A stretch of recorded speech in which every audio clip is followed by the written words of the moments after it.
Home of the five-time national champion Miami Hurricanes. The back-to-back Stanley Cup champion Florida Panthers. The three-time NBA champion Miami Heat. Miami Hurricanes basketball. And now, the new home of the two-time World Series winner Miami Marlins. Powered by Anajar and Levine Accident Attorneys. Call 1-800-747-FREE. That's 1-800-747-3733. In Miami, in a Domino's game, you'll always find your abuelito. And whenever you want a low price, you'll save with your Pricito. Save now with your Pricito at Doral Kia. Reports are that Mario Cristobal and Miami have come to an agreement on terms for an extension. He's going into year 5 of a 10-year deal that pays him around $8 million annually. Marlins traded Liam Hicks to the Rays for 3 prospects. They also sent Braxton Garrett to the Cubs for 2 prospects. Lake McCarr and Connor Norby were also moved. Miami plays in Atlanta tonight, 7:15. Ryan Gusto gets the start. Miami Hurricanes football team opens camp today. Also, the Dolphins continue camp today. This weather report is brought to you by Tornado Roofing and Contracting. Have a leaky roof? Take action now. Get your free estimate. Call 954-968-8155. Today going to be a lot like yesterday. Temperatures in the low 80s with rain throughout the afternoon. I am Dan Day, and it's time now for the Joe Rose Show here on 104.3 FM WQAM. Yes, slip and slide records. Finna take it to the highs. Just get on up and get down. All of my peoples all across the world. This song goes out to all the boys and girls.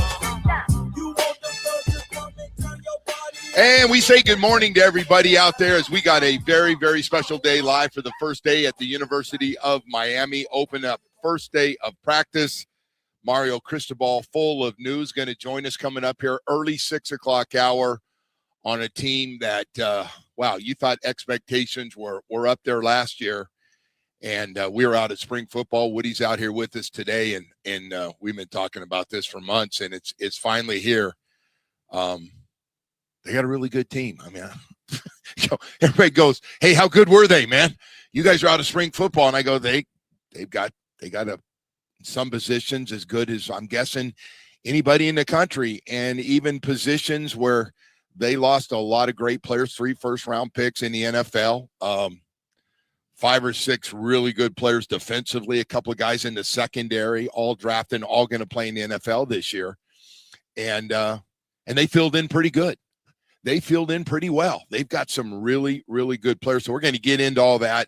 We'll get into all the stuff coming up here on the show with this talented roster and Mario Cristobal this morning. We'll check in later on in the show with the Miami Dolphins. And yesterday, their first day in full pads with one-on-one drills, no 7-on-7, and Coach Half, of course, a lot of 11-on-11, which he really likes. So we'll have that. But we do have a lot of news.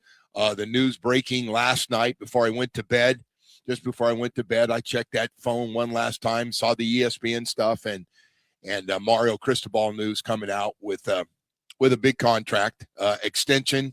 And so congratulations to him. So we're going to get a chance to talk to him about that, the roster, expectations, and everything. And I know Mario, one thing about it, you know what's crazy last night? I was telling Cam earlier.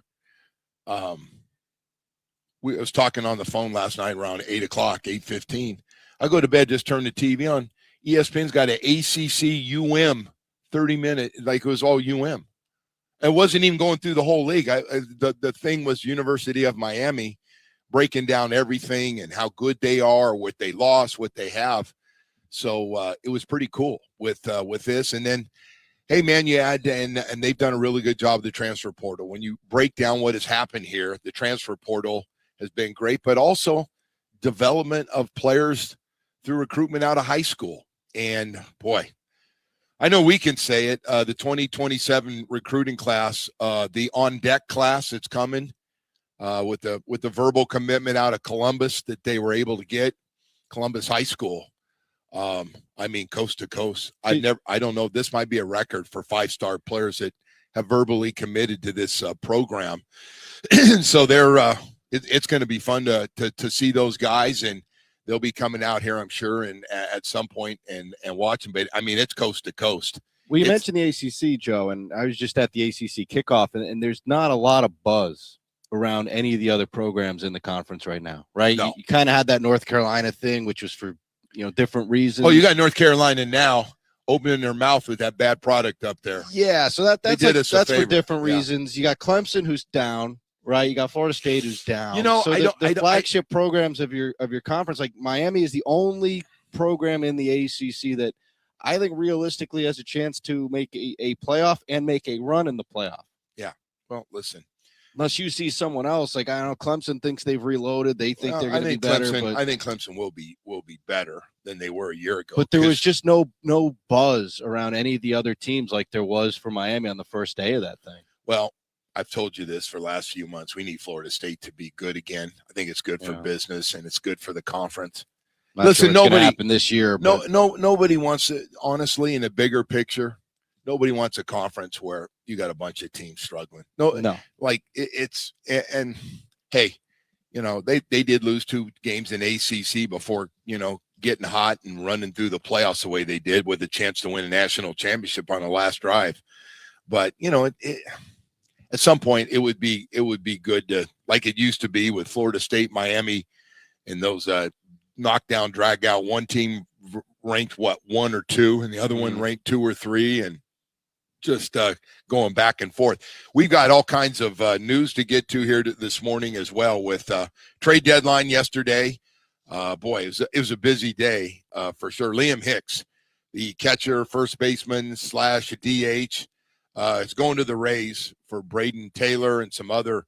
It was about prospects again for the Marlins. Braxton Garrett, left-handed pitcher, going to the Cubs. We literally saw him for a cup of coffee this year. And Lake Bacher, the pitcher, some setup and a few starts, going to Pittsburgh. And Connor Norby, wow, he was one of those guys they thought had a chance to be with the Baltimore trade. They thought he was going to have a chance to be an everyday player for the Marlins, and it didn't work out. So he's going to the Rockies. So the Rockies have picked up Connor Norby in a trade, and then they're back in action tonight against the Braves, 3 games on the road. But boy, there was a lot of news. You know who gets traded every year? This random thought. Luis Ariz. Luis Ariz leads the league in hitting almost every year. He does, or he's right up there. Has a ton of hits, and he has bounced around. Let me get this right. It was from here he went to the Padres, Padres to the Giants, and the Giants have traded him now to the Phillies. Sounds about right. Hitting 324. So anyway, we had that news, and then a lot of news as well coming out with the Miami Dolphins and Austin Jackson. So, boy, I was trying to, and in this radio business, we're guilty as we say good morning, everybody, here live at the University of Miami. And their brand new indoor facility, which is just unbelievable. Austin Jackson practiced a little bit, then went off to the side. And I'm not sure how to read into this stuff, but didn't practice the rest of the day. So he didn't leave the field. He didn't go out on, he didn't get help. He didn't need help. I just wonder if it's a toe problem again, or what, that had him out of practice with the one-on-one drills and not being able to be involved. And, of course, Jamari Sawyer been out for a couple of days. So it was a rough day. It was a rough day for the tackle position in those one-on-one drills yesterday. But, again, I know, look, it's not going to be a deep team this year. It's not. They need a lot of guys to stay healthy, and they need the development of a lot of young players as well. But, that one, and we've been talking about all off season. How long can Austin Jackson, can he make it through the season? And again, he's got weeks before it starts, but he needs work. He needs to be able to get out there and practice, and he knows the knock on him. He's missed 20 games the last 2 years. So anyway, we'll find out more from the coach this morning. Coach Hafley's press conference at 9:00, and we'll get more information. And I think we're also finding out some other things that Malik Washington, to me, he had a good day yesterday and different days, different guys are having. I guess we've all noticed who's hot and who's not. And we're, one day you're not, and one day you're hot. Are you getting on board with that?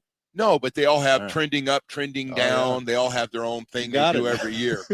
I forget the arrow up, the arrow down, and the whole thing. And our guys are. God, you could be a beat writer now. God bless our writers. God bless our writers on the podcast, and they're trying to explain it. Going, I think it was this guy that came over and made a good play.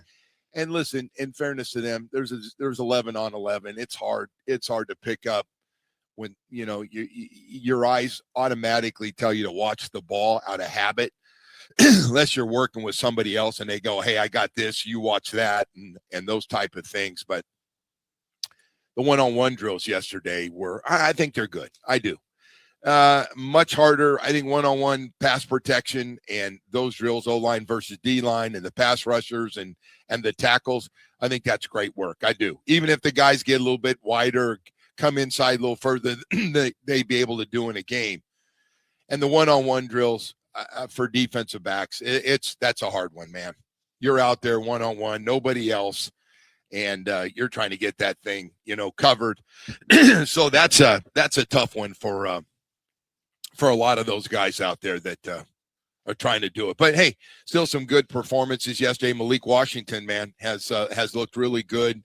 I know they love him as a return guy. I said all off season, Malik Washington, no matter what happens as a receiver, was so good on punt returns, breaking tackles, really helped with field position last year with the team. I mean, he was really valuable. But if we can get him not catching 25 screens behind the line of scrimmage like last year, and we can get him down the field some, with his knowledge of the game and stuff, he could be on this team.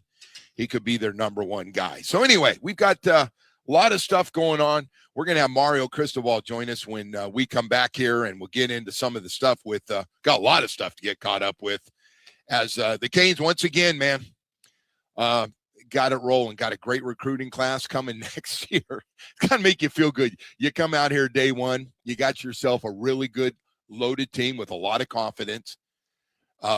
You got this brand new facility done that's just unbelievable what they have done down here. So nobody can say, well, the recruiting's been hurt because of the facilities. That's now been knocked out. You come in here with that, and then you look back and go, well, it just wrapped up his recruiting class. Not wrapped up. There could be more guys actually coming for the 27 class, but it's loaded. It's 1, 2, or 3, wherever you're looking. It's right there at the top. And I believe it has 5 5-star players on there. My God.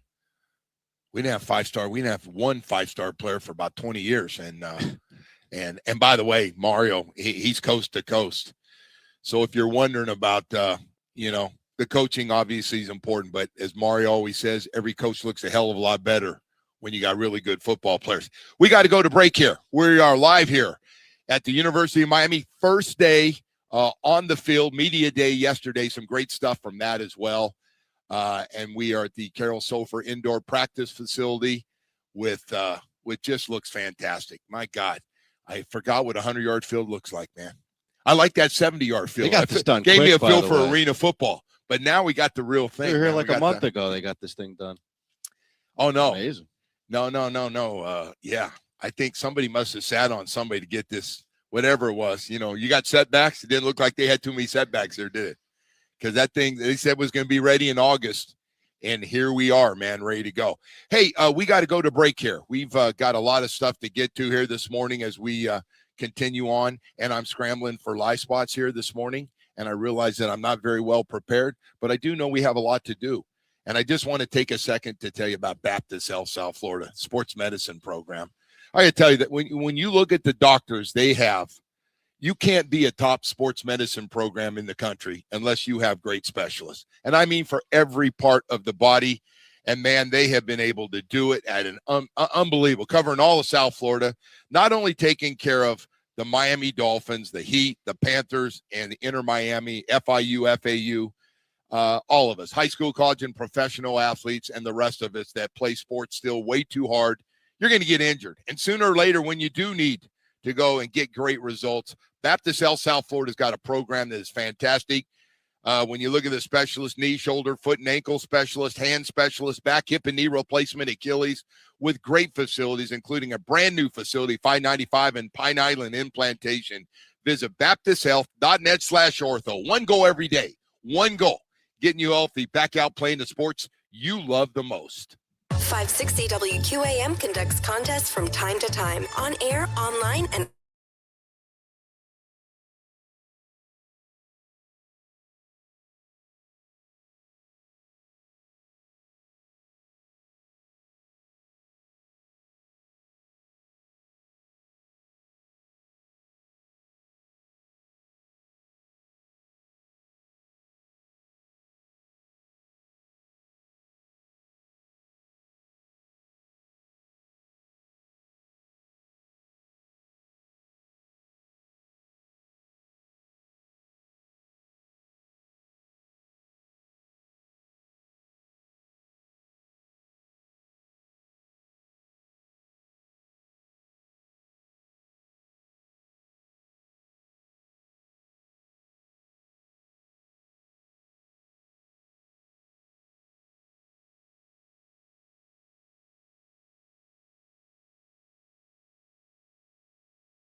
You up, man. We'll catch you up. Hey, let's get into. You got so much stuff to get to, especially from media day as well as the team and recruiting and everything else. Let's start though with the roster news as you get set. I know there's been a lot of talk about different players and stuff. Can you get us caught up on everything? Yeah, a couple different moves. One, Luka Gilbert, actually over the summer when he was at home, hurt himself in a manner where he's going to miss the season.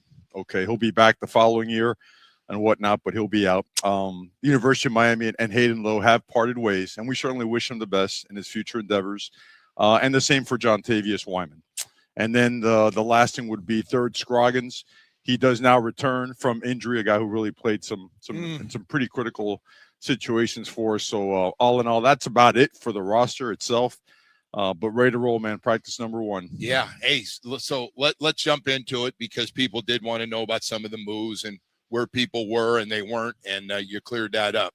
So let's start with this great news coming out. I don't know how much you can tell us, but this 2027 recruiting class, coast-to-coast class, wow. Some have it 1, 2, 3 with the guys. It's got lots of 5 stars. It's got a lot of 4 stars, and it's from all over, including some of the best players here in South Florida. Talk a little bit about that without getting in trouble. Yeah, well, it's impossible. But anyways, yeah, the best part about it, we have traction. We have commitments from the guys that we targeted as our top guys, and that means that, yeah, they are on board. They're doing a great job recruiting for us. We can't talk about them specifically, but it's like Miami's become a real thing due to proof of concept. And the amount of guys that have come and watched us practice, have been to our games, that's generated a lot of excitement, a lot of buzz, and it's catching fire.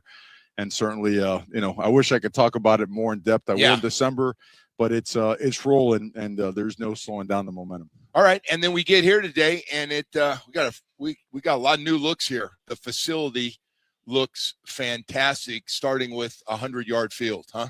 Well, 100 yards plus another 30. Yeah, for the bigs to take care of business, right? 7 on 7. I mean, why are you forgetting the bigs, man? You're just looking at the big field and the pretty passes. We got a chance over here to make sure that our 7 on 7, 5 on 4s, 2 on 2s, 1 on 1s. We got a lot of room to work over here, a lot of high-end equipment, right? And then again, having a field of an indoor of not only the size of it, but all the things that come with it lets us be fully functional regardless of weather. And it's awesome, man. It really is a tremendous, we're really grateful for our administration and the investment in us as a program, and certainly just getting started. All right. And then let's get to the best news that made big news late last night. Congratulations on the extension for your contract to know where you're going to be here for a while. You know what? I'm honored that the administration has that type of faith in me, but we're doing a lot of great things, man. And more things to come. We have a lot of work to do, but honestly, the work levels, the level of intensity behind what we're doing has never been greater. We've never been more enthused, but we're honored. And it's where, Joe, you know me, Miami. Yeah. Through and through, and this is where we want to be. And glad it's done and behind us so we could really focus on what's important. That's the University of Miami Hurricanes. So seems like just yesterday we were here and you said, hey, it's going to take a few years to get this thing where I need 4 recruiting classes and 4 recruiting classes. You're playing in the national championship game. So now everybody's patting you guys on the back pretty good. I know you hate it about how good. How do you control that part of it? I literally hung up last night and went to bed and turned the TV on, and ESPN's got a special run in there that everybody can see. How do you handle? You've been really good about not getting caught up at the ACC meetings and everything else. Yeah, well, it's about everybody listening to all this stuff. Well, for if you let it, it's intoxicating, right? People get caught up in their own success, and you got to hammer the living dog out of it on a daily basis, and you've got to be factual, truthful, honest, transparent about the fact that is last year's team and has very little to do with the 2026 Miami Hurricanes. And it's up to us as a staff, as an organization, to prepare these guys and present them with the most challenging training camp of their existence in a way that's going to make them better, push them have breakthroughs, put them in adverse situations. We need to see positions really rise above and now take over. And, I think some people say, well, there's quality depth. And I thought that was almost a slap in the face. When you spend all summer training like an absolute animal to prepare yourself to compete for a job, it should be looked at as competitive depth. And every single person on our roster should look at it that way. So they come out here from the get-go just ready to roll, fired up, and getting after people's butts. So that's how we're looking at it, and just ready to get rolling, man. I was looking last night, and we sit and look at the roster, and everybody's talking about this position, that position. I know. So you got Minsaw at quarterback, one of the best in the country is your quarterback, and you're loaded at wide receiver and loaded at running back with some players that have played a lot of great football in college, but you got one football. How do you handle that? Well, first and foremost, I don't want to crown anybody. You know what I mean? Yeah. When we say loaded, I mean, we have the exact same numbers as everybody else around the country. Right. And anything regarding prognostications, predictions, come on, anything, you're good. Put this headset on you, man. See what you got, you know. But you know, all that stuff. It's time to go earn it and time to go prove it. Yeah. And again, teams across the country change. We change. You know, people within our roster have gotten better, and I don't expect anybody to just accept their role. I expect guys to go out there and absolutely fight tooth and nail and compete in a positive way to go attain a higher role, a better role, and make the team more productive. So that's the way I look at it. I think the worst thing I could do is crown anybody, right? Yeah. I think that's the poisonous part about the offseason, a lot of free time, a lot of podcast radio shows. Everywhere. So it's time to hammer. It's time to hammer away. All right. So the offensive line, you got a lot of new faces. I didn't realize till last year how much cross training you do. And I was thinking at Cantwell, I was out here and I thought he was playing right tackle, and people go, no, he's going to play left tackle. And I go, well, what about this guy? Where's he going to play? And they go, he's going to play here and there. You do a lot of that, huh? So, some teams think you need to stick the guy there. He can get real comfortable at one position and really get to know it well. But you guys have never really done that, with exception of a few guys. Well, you know, Coach Mirabal and really the entire staff, they do an unbelievable job with cross training people. Provides great depth, lets you work different skill sets. And Joe, let's call it what it is. Every single one of those offensive linemen was their starting left tackle in high school. Wow. You go across the board, left tackle. Well, okay. I know a guy by Panay Sewell who played that for us out west. And when he got drafted, they tapped him on the shoulder and say, hey, buddy, you're going to right tackle. Yeah. Right. The guys here, and look, we're open and honest with conversations because we do have plans for guys coming in. And then as the roster starts unfolding, you start saying, okay, we need you to play this to help the team win. You know, are you all in on it so that we can proceed while we still, you know, make you versatile and play the different spots? And we've had tremendous just allegiance and cooperation with our guys as it relates to that. So I think it's a team that's really set on finding ways to win. Yeah. So you're in the competition, obviously, for everybody, whether they're a true freshman coming in and spring football is all they really have, to guys that have played 2 or 3 years of football. How important is that to have, for the most part, some guys got a pretty good idea they're going to be playing a lot of football because they're wound that way and they've earned it. But how do you treat the open competition, selling a guy like a young guy coming in here and he's going, holy crap, this thing's a lot of good football players here. What do you tell the younger guys that are coming in here? Because every year you have 2 or 3 true freshmen come in here and play a lot of great football. Well, it starts with getting them here in spring practice so that they can see exactly how we roll. Right. And so they can see what we have. And there are no surprises. It's not like, hey, well, coach, I didn't know about these 4 guys. Well, I mean, that's ball. Everybody has 4 or 5 guys at each position. So it's more along the lines of, look, at every position, we create competition. And we feel it's the only way to get the absolute best out of everybody. I mean, Coach Johnson used to say it all the time, right? You get better, you get worse. And the only way to get better is to have someone right there on you so that you always have, like, you know, that itchy ass, man, right? You're on edge all the time, and that you never quite feel comfortable enough to just settle. You always got to push and find ways to get better. You find, guys, that was the old way that you grew up with and were part of. Everybody compete. You heard all the great first-round picks said our toughest days were not on playing other teams. It was at practice here going after each other to keep my job and get better. You find today's guys same way. These today, as times have changed and you free agency through transfer portal? Is it still the same? I think it's all about the right guys. I'm not of the school that these young guys, these young men, and some of them are, still coming out of high school as young kids, I don't think that. I think the adults are the ones that either tolerate or condone stuff like that. Honestly, it's not like get the right guys. It's still about the right guys. And that relates to coaches as well. I'm tired of hearing, well, you have to have players that love football. Well, you better find coaches that love football, right? Because their asses got to be in here real, real early and stay real, real late. And they got to be in the lives of players. Because if not, it just doesn't work in college football. I mean, talking to Bain and Mesidor yesterday, like, man, we like it, but we miss Miami, man. You guys were all over our butts. We were hanging out. We were eating. And like, well, yeah, it's right. It's all to prepare you for these moments. So, yeah, you as a college coach, you got to be completely ingrained in their lives to help them develop as men. I'm glad you said that. It's been almost 20 years since we've had 3 first-round picks in the NFL draft. And you had 3 last year. And you had a couple other guys knocking on the door. They're going to be playing a lot of football that went in early rounds. Getting back to how important is that to get back to seeing, because young guys do want to see, like, hey, man, I want a chance to play at the next level.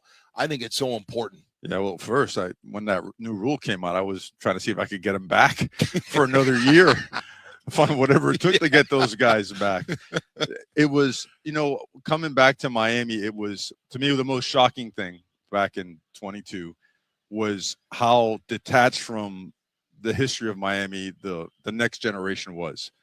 Like it was, their parents knew about it, but they were like, what are you talking about? Right. No one gets drafted. No one, they're not winning. And for that to become a thing again, it's like now the best players, especially locally, they don't have to go anywhere because it's right here. An unbelievable education, playing at the highest level in the biggest games, and then going on and moving on to play professional football. Like all those things are real now at a really, really high level.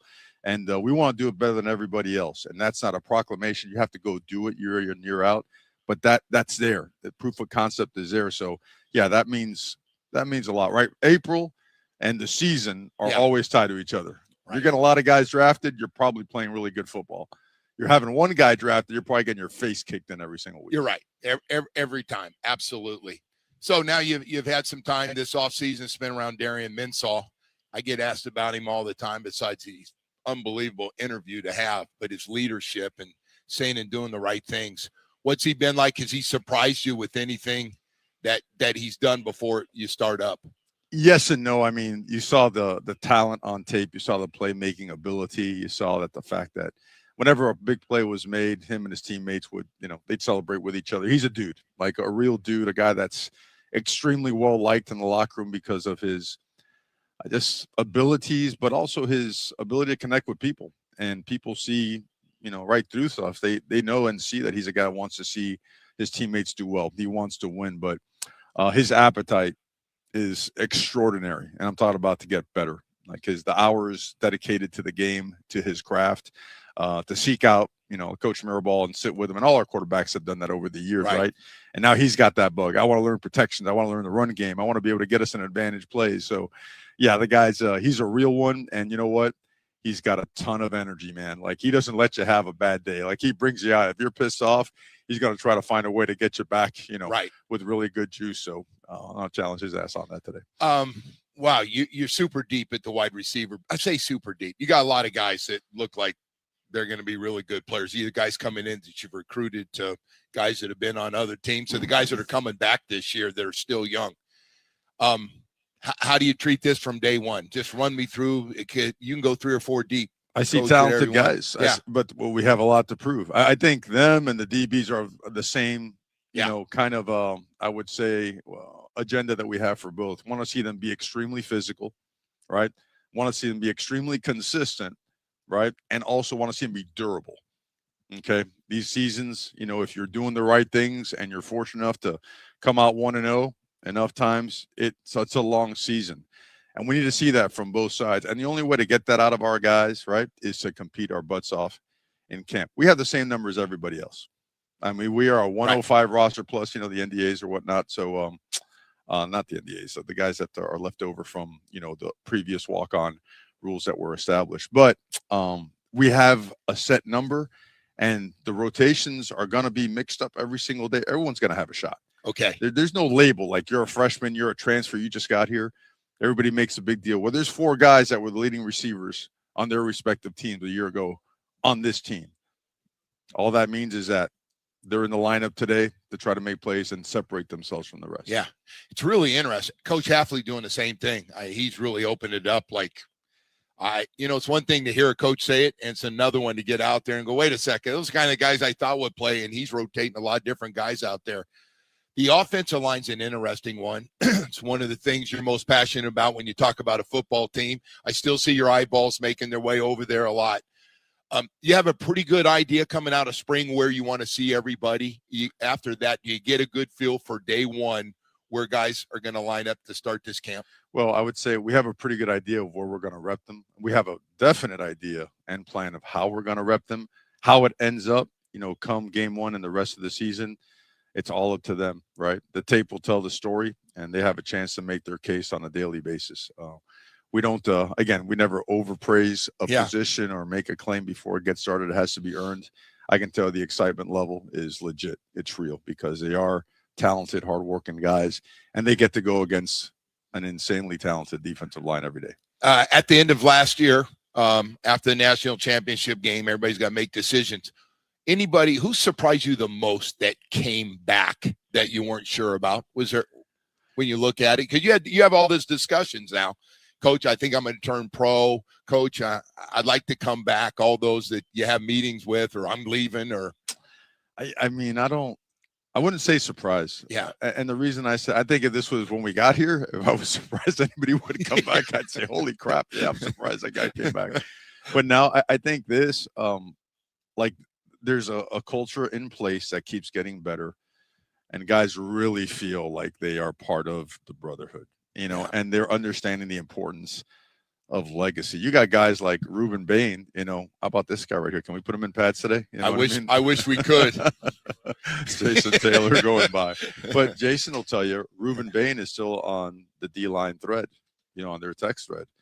And he's getting after their butts every single day. Reuben was out here jumping in the drills before he left for camp. They've understood what the word legacy means. Right. How they saw, how all these former players came back, that feeling started coming back, and it was real, and it wasn't like a nostalgia theater, it was actual like mentorship and brotherhood and time spent, and now they are that. So these guys coming back, I think that's part of their decision. I mean, they do well financially now too. Right. It's called what it is. But yeah. Hey, so Damon Wilson comes as an edge rusher, one of the top transfer portal guys, and I'm wondering, you just mentioned these 2 guys that go in the first round, Blunt and Lightfoot. I mean, with all this, everybody knows we've seen flashes of how good, and now they get a chance. How much has it helped them seeing the way those dudes just worked that were here for the last couple of years?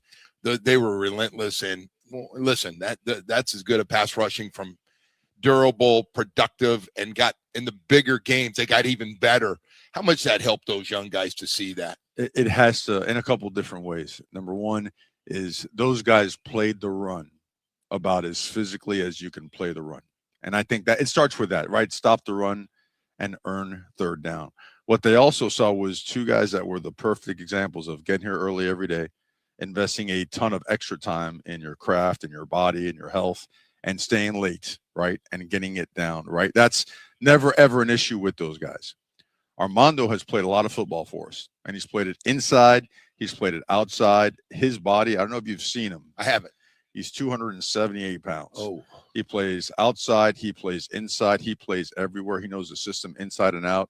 I couldn't be more proud of a guy in his maturity. I can't wait to watch him just, he played a lot last year, but sometimes we try to get him on the field, and Reuben and McKean would wave off Jason and say, I ain't coming off. Right. I want to play ball. And Lightfoot was thrown into the fire last year, and you saw him in some of our more exotic third down packages. But he did play every down football in a couple of games and really matured and showed a lot.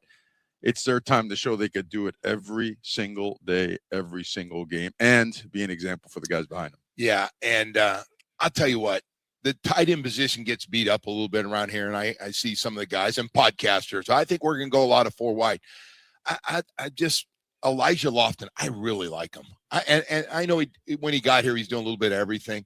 I really like him as a tight end. I really do. I know he got banged up at the end of the year a little bit, but I think he's got a chance to be a really good player that nobody talks about. We just trying to treat him like I know he's not 6'6" and 250 and running 4.35 40s, but what a nice looking player. Yeah, he's a he's a high end football player that has been banged up, and then got caught up behind Elijah for a year. You know what I mean? And then last year got banged up. And look, that guy healthy, and we believe he's going to be healthy. He's trimmed down. He's cut down his body fat. He's moving extremely well.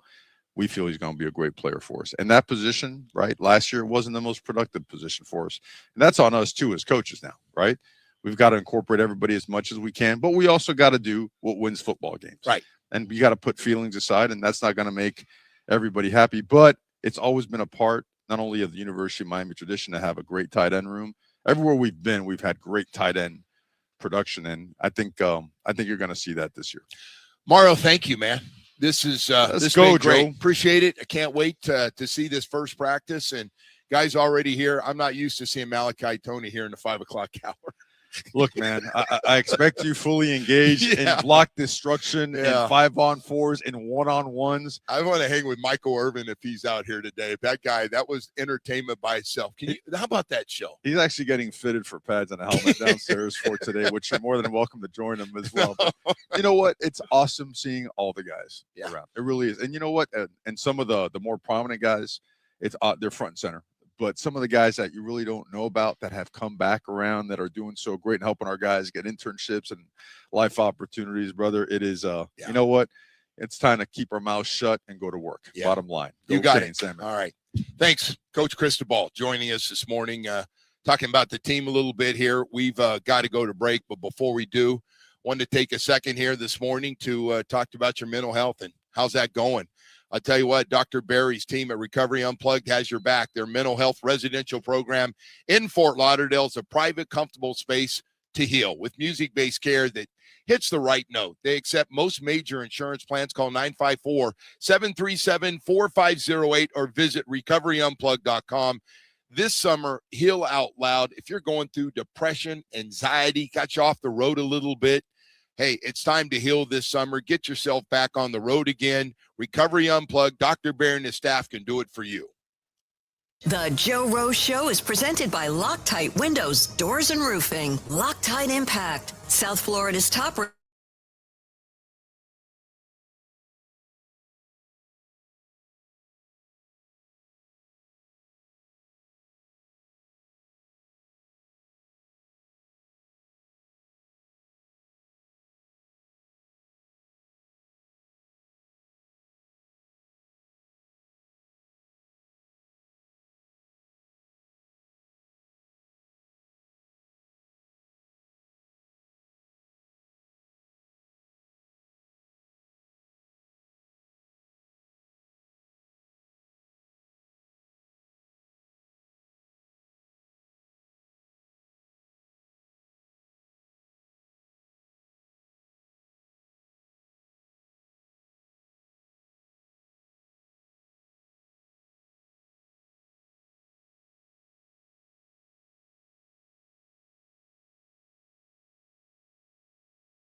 Perks. New members can win up to $5,000 in free play. Join the fun at the casino at Dania Beach. Your favorite shows. The games of your favorite South Florida teams. We've got them. Right here on the Q, baby. Catch us on FM 104.3. Or listen to WQAM on the Odyssey, iHeartRadio, or TuneIn apps. Don't miss a thing. Oh, man, I got a sweet tooth. That's when you're going to need a root canal. All right, welcome back in here on WQAM. We are broadcasting live from the Carroll Sofer Indoor Practice Facility on the campus of the University of Miami. Thank you to Mario Cristobal, head coach, for joining us in that previous segment. I want to let you know before we get back to it here that Odyssey's Stars and Strings is back. You can enjoy an acoustic evening of songs and stories from some of country music's biggest stars, including Lee Brice, Kane Brown, Brantley Gilbert, and more at Hard Rock Live at Seminole Hard Rock Hotel and Casino in Hollywood, Florida on Thursday, November 12th. Tickets go on sale this Friday. You can get all the details at starsandstrings.com. Stars and Strings supports Folds of Honor. All right, Joe is going to be back with us here momentarily. He's back there talking to Jason Taylor. So Dan, I guess we got to allow him some time to catch up with JT. But great stuff from Coach there. I know Jamie is back in the lab, getting some of that stuff out for us. If you missed any part of that interview, you can head to WQAM.com. It is the first day here for the Miami Hurricanes. They get set to open up practice about a few hours from now. We should have some more guests coming your way as we continue on with the show. Omar Kelly is going to join us at 7:25 this morning. Give us an update from Dolphins camp as Joe, first practice in pads for the Dolphins. First practice overall here for the Canes coming up in minutes. And, thanks for letting me get over there and talk a little bit. I told people you were talking to Jason Taylor. Well, I hadn't seen him, and he's that's important. Take care of. How's he doing? He's doing great. Look at a couple of guys that just made let's first round picks, right? It's always good when you're the coach of pass rushers and defensive ends and they go in the first round. Yeah. I think he's got some talented guys. Damon Wilson said, I want to play for him, right? Mm-hmm. He came down here. So he's going to be, I can't wait to see him play. Top guy, top pass rusher, one of the top pass rushers in the transfer portal. And then all the young guys, and then his recruiting ability. Yeah, he's been a key piece to this thing. He really has. Now, he's a friend of mine, so I'm probably the wrong guy to say that. But one thing about this thing with Mario, this recruiting thing, we have this, this whole thing about, it's about coaching. That's what North Carolina is trying to do right now. It's about coaching. We're the 33rd professional team. And I'm not taking shots at Michael Lombardi. Michael, used to come on our show all the time, and he and Belichick are tight. And there were some shots taken that, all he does is recruit. And but if you don't recruit any good players, I'm sorry. You got to have good players. You do. And I'm not saying coaching. Yes, coaching's important. And game time decisions are important. Absolutely. Canes fans know that. Everybody knows that. But you got to have players. Yeah. I think the most important thing Mario said was that you need proof of concept too, right? Like you need to show that we not only can get, because Miami's been able to get talented players, right? It hasn't always worked out, but you need to be able to prove that you can make it work. Right. And they did that last season. They proved that what we're doing works. Well, you got to get, like he said, you got to get the right guys. Like everyone's paying. A lot of schools are paying, Joe. Yeah. So the Malachi Tony deal, I asked him before he went on the air, I said, hey, is this normal? You've been around a lot of these guys. Am I missing something on a guy that shows up at 5 o'clock in the 5 o'clock hour to catch whatever amount of footballs over in the corner with the machine out, and he's got them coming in. They're feeding a jug machine, and he's catching passes. He does it every day. And he thought for a second, or I could see him going Oregon, Alabama. No, I haven't seen it like that. He goes, we got a lot of guys out here early and doing stuff, but that guy is constantly working on his craft and catching a football. He didn't drop a lot of footballs, by the way. I guess we noticed on top of run after catch and getting open and returning and throwing the football and all the things that Malachi does, that he's got really good hands, really, really good hands. All right, so we got a lot of stuff to get to here for the first day, and it is absolutely beautiful out here. I called yesterday because I started thinking, these construction jobs always fall behind. You always hear guys talking in construction development, well, we're behind because of the weather, we're not on time. And I was like, hey, is the construction still going out there? It's going to be loud because remember we were out here last time, and all the sounds, and I was like, oh man, this is not a good idea. But it's done, man. It looks great, and I never thought UM. I remember those guys said we don't need a fancy weight room. We don't need fancy fields. We just need the guys. Remember that? And they go out and they just beat guys when they had great teams. Through years, man, guys have told me like, no, you got to have nice stuff, and it's a playground for some of these places. Clemson's got a playground.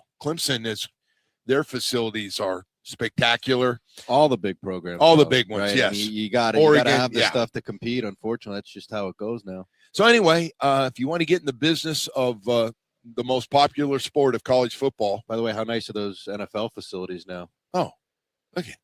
That thing you went. Hey, I've said this to Mr. Ross. I've said it over the radio, and I've said it when we've had dinner. I said, you've done your part as far as getting great facilities for these guys and how important it is. Your food, you go out and get chefs that are like unbelievable. So the food's fantastic. You get the best trainers, you get the best this and that. Maybe someday we can have a good football team. Is that what you said to him? I said, yeah. I said, you deserve a better football team. What's he going to say? No, I really don't. Joe, I really don't. Hoping he would offer you the GM job. No. I told him how he felt about that. I did. Anyway, enough of that stuff. I did say that, though. He caught me after dinner after a few drinks and asked me. Yeah. Wanted to talk. Oh, you after a few drinks, you're ready to go. No, it wasn't bad. It was nice. No, it was nice. Like we don't get those anymore. Those were good because he wanted to hear what everybody thought, and it was great. It was good stuff. As you can tell, I had no say so, but yeah, it was. Well, so far so good with the new guys, right? Hey man, they're great. I got to tell you, it's it looks the way. Like it's not where it needs to be yet. When you lose $170 something million off the cap. But it's structured the right way. It's coached the right way. We got 21 draft picks. We need to hit on some of these draft picks for sure. And see, but I've enjoyed it. The practice Sunday was fantastic. It actually was a really good practice. And so the fan base got to go, wow, okay, we got a chance. And, football being back. I mean, that crowd on Sunday was really nice, really big crowd, and people wanted to see what it looked like from quarterback who he's fun to watch, man. I know some people go a little crazy because he does some big time things. He does things that give you a chance, and he's going to be able, when things break down, he might be just absolutely the right guy to bring in when something breaks down, and he makes a positive play by getting outside the pocket and launching 160 yards to a guy. And our receiver is going to have to get used to, when he gets outside the pocket, they're going to have to learn to run to an open area because he can make absolutely every throw. Hey, we've got 7 o'clock hour coming up. Speaking of that, we'll talk to Omar Kelly a little bit, especially about the news at right tackle yesterday and how are we going to read into that? Austin Jackson watched a lot of practice after doing a little bit of work and then out, and hopefully he's okay because, man, they don't have a lot of depth right now, and Jamari's also hurt, Sawyer. So both those guys not practicing. Whew, a little rough at times yesterday. Tell you what, I want to tell you about Atlantic Men's Clinic for just a second. ED, low T, whatever it is, man, I do know this. Sooner or later, every man is going to go through it. And it's not something guys like to talk about. Whether it's your energy level, your sex drive, man, I had it. I had it all. So terrible. So I got an Atlantic Men's Clinic program almost 2 years ago, right at 2 years ago. And I got to tell you, man, it has been unbelievable. And I didn't know. I was just not well informed on how this thing works, that you could actually get your low T levels back up and get rid of ED. And, man, I tell you what, I went to Atlantic Men's Clinic. Really didn't want to go, to be honest.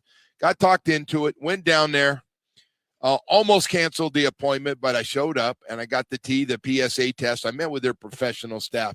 It's one of those, like you go to a party you're not looking forward to and then you have a great time. That's kind of what it was like. I got in there, man, and made me start feeling better. I said, man, let's do it. Let's get rolling.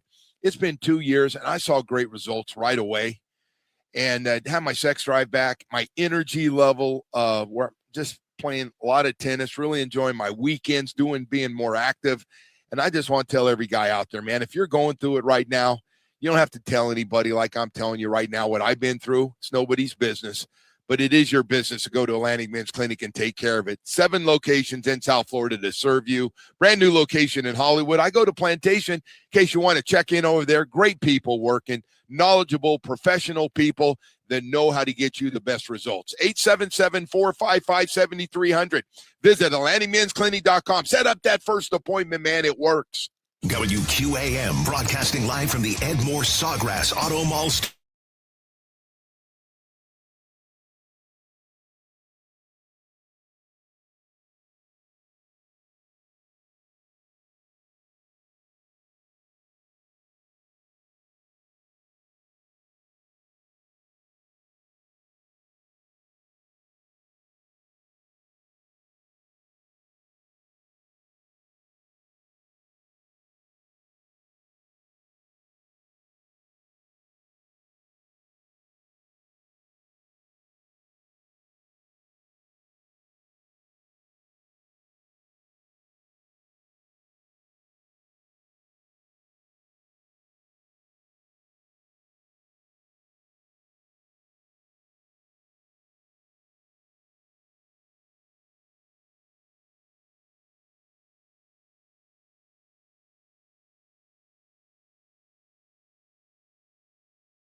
Save you hundreds. You're in good hands with Allstate. Not available in every state, only applicable for new auto insurance business. Rates will vary by several factors, including how you purchase the policy. Potential savings vary. Allstate North American Insurance Company and Affiliates, Northbrook, Illinois. Hey, it's Brew, and I feel like everything in my life depends.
Call 1-800-747-FREE. That's 1-800-747-3733. In Miami at a Domino's game, you'll always find your abuelito. And wherever you want a low price, you save with your Pricito. Save now with your Pricito at Doral Kia. Reports are that Mario Cristobal and Miami have come to an agreement on terms for an extension. He's going into year 5 of a 10-year deal, which pays him around $8 million annually. The Marlins take on the Braves in Atlanta tonight, 7:15. Ryan Gusto gets the start, and Mauricio Pochettino has agreed to continue coaching the U.S. men's national team through the 2030 World Cup.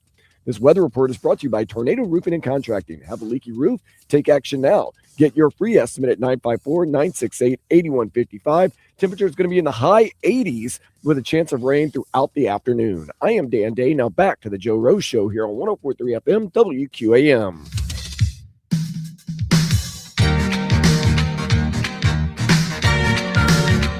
All right, we are back here live. First day of Miami Hurricanes practice. Little media day yesterday here, and now here we go with high expectation. Well, hell, never higher coming off last year. even with 3 first-round picks. How many guys end up getting drafted? I totally forgot after all this time. We did shows on how many guys. Was 7 or 8 guys got drafted? Gotta be 8, I think. But anyway, you know the story. How do you think they're dealing with those expectations? You've heard Mario's answers now twice, right? Things aren't changing. Kickoff, we talked to him today. Privately, things aren't changing as far as. I mean, it's definitely going to be more difficult, right? Teams know. Teams you're playing are aware. Yeah, but I does that think put a bullseye on your back? I don't know. Yeah, every game.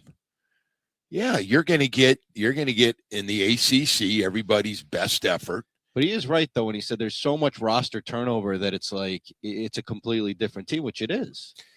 Yeah, but he's still getting the same kind of guys, and he's still, you still got a lot of key guys from last year on that football team.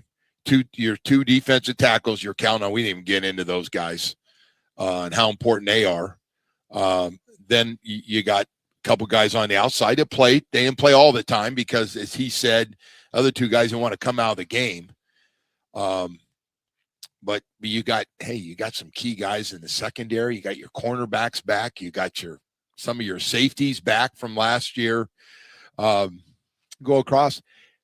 The offensive line is an interesting one to me. Now, they got a lot of talent. they got a bunch of guys that truly got recruited by all the best schools in the country that they have here that haven't played yet.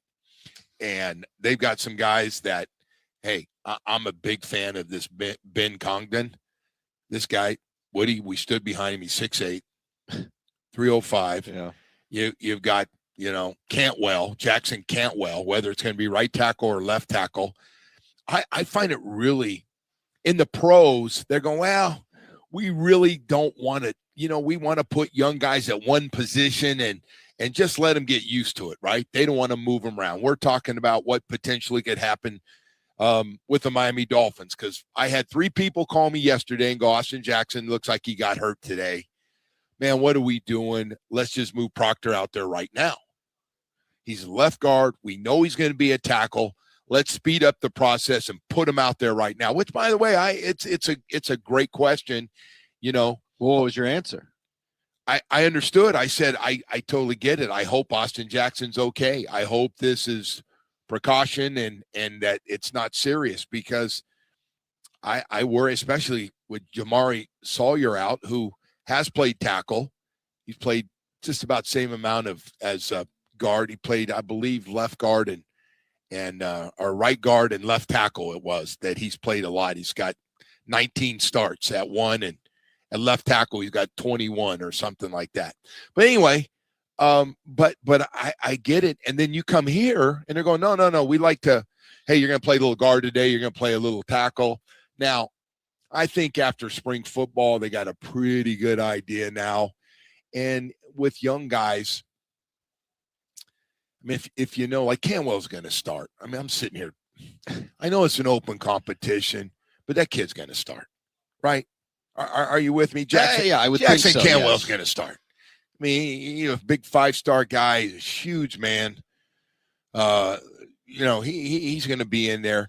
I know we're going to play Matthew McCoy, who right now is probably your best offensive lineman because of experience, and I think he's really good, but he's kind of one of your top dogs, and so we're to see. But anyway, it's going to be fun to see how they put this thing together before they hit the road for Stanford right off the bat of the season, and put this thing together. But it's got a lot of good players, man.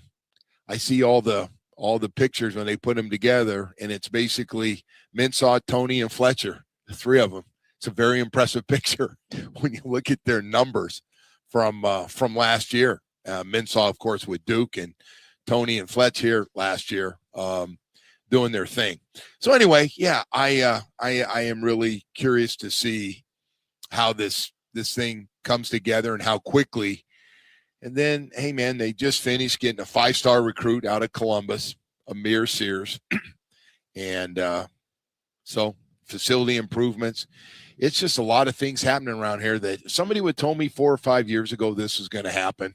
I didn't think Mario was going to come back, so I was wrong about that right off the bat.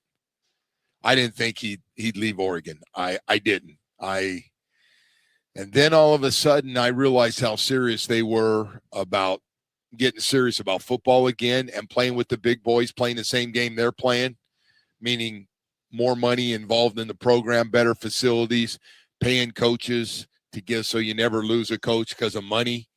And that's what they've been able to do. And then putting this thing together the way they have, and now making it to a national championship game, and now trying to follow it up and get it done. But I'll tell you one thing. He is unbelievable. This might be their best recruiting class. I don't want to say, I don't remember back in the 2000, 2001, 2002, 98, 99. I don't remember because they had so many talented guys, but I don't know as far as the recruiting class where they were all ranked, even though they had a lot of damn good guys on that team. But this one is special. They just put together for 2027. They'll be coming in next year. That is going to be a fun one. Hey, so anyway, we're going to get caught up on football practice with the Miami Dolphins from yesterday. First day in pads, first day of one-on-one drills, O-line and D-line, wide receivers and defensive backs, and in pads. Still no 7-on-7. We might go through a camp and not see 7-on-7. I wonder if the other teams are going, Coach, man, we want to do 7-on-7. And the coach goes, no, I don't want to do 7-on-7, man. I hate 7-on-7. I told you I'd practice, but no 7-on-7. So we'll find out if they're going to do any of that, but we'll talk. And you know what? I have learned one thing after the first week with the Dolphins. There's guys that are hot one day, make some nice plays, and next day they have a quiet practice. One guy has a great block. One guy gets beat. It's been all over. One guy gets pancaked, another guy gets, thrown backwards. We've seen a little bit of everything. And you know what? That's camp. You don't want to overreact. What you're saying. No, I don't. Now listen, our guys got a job to do, and they're reporting what they see, and fans work off of that. Like I knew that guy was going to be really good. Look, if somebody's asked me right now, and we're going to talk to Omar about this, I think Malik Washington, if you get past the crushes on the young guys and how good they're going to be, and I think in time they're going to get really good, but I wouldn't be surprised if Malik Washington's the number one target minus your running back, Achane. Malik to Malik, because he's going to get comfortable throwing to certain guys, and habit, you'll throw to guys you trust, and if they put other guys in there, you don't throw to them as much. You just don't. I saw with Tua. They put some guys in there, he wouldn't throw to them unless he absolutely had to. He was going to certain guys that you feel comfortable with. You have good timing and chemistry. You've had some success in practice, and I kind of work off that. Anyway, we're going to work off Omar coming up here in just a few minutes. We'll have him, but first, before we do, want to take a second to tell you about your South Florida Chevy dealers, man. The truck family has never been hotter than right now, and I got to tell you, whether it's a car, truck, or SUV, you can't go wrong at your South Florida Chevy dealers. But I do want to say, man, the Chevy Colorado's got some nice ones, got some nice South Florida trucks for you. The Colorado Custom to the ZR2 got the right tools to exceed your expectations, and then right into the Chevy Silverado family, from a custom Trail Boss to the Silverado EV. We got 10 models, 4 powerful engine choices. Silverado delivers an impressive balance of strength, dependability, and efficiency, anything you could want. From a Chevy Silverado HD to the powerful LTZ with premium style and substance to match, or just go to the big boy, that Chevy Silverado HD High Country. Hey, we got a truck perfect for you.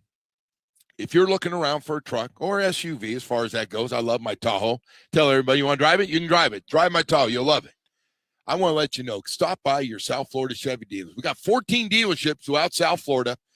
Take a test drive and sit down and get the deal of a lifetime at your South Florida Chevy dealers today. WQAM broadcasting live from the Edmore Sawgrass Auto Mall studio.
The traffic report is brought to you by the casino at Dania Beach. Now dealing with an accident, I-95 headed northbound as you approach that ramp to the Palmetto, affecting the off-ramp or right lane. Stop and go traffic in the area. That backup continues due to an earlier multiple vehicle accident. This is along the Don Shula Expressway northbound. You're slow from the Turnpike to Killian Parkway, now affecting 3 of those left lanes. Emergency crews are still at the scene. That's traffic. I'm Elia Escobar on FM 104.3, and you can listen to WQAM on the Odyssey, iHeartRadio, and TuneIn apps.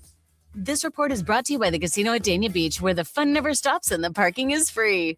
The Casino at Dania Beach has it all. Enjoy new exciting promotions, the hottest slots, great shows, multiple dining options, live poker, and simulcast. Plus, new members can win up to $5,000 in free play. Join the fun at the Casino at Dania Beach.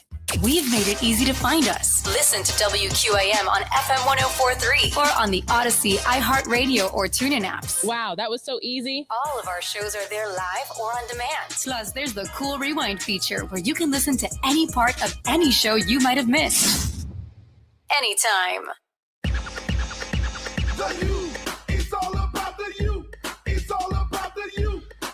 All right, welcome back, and good morning to everybody out there, and thanks for being with us, man. We appreciate it.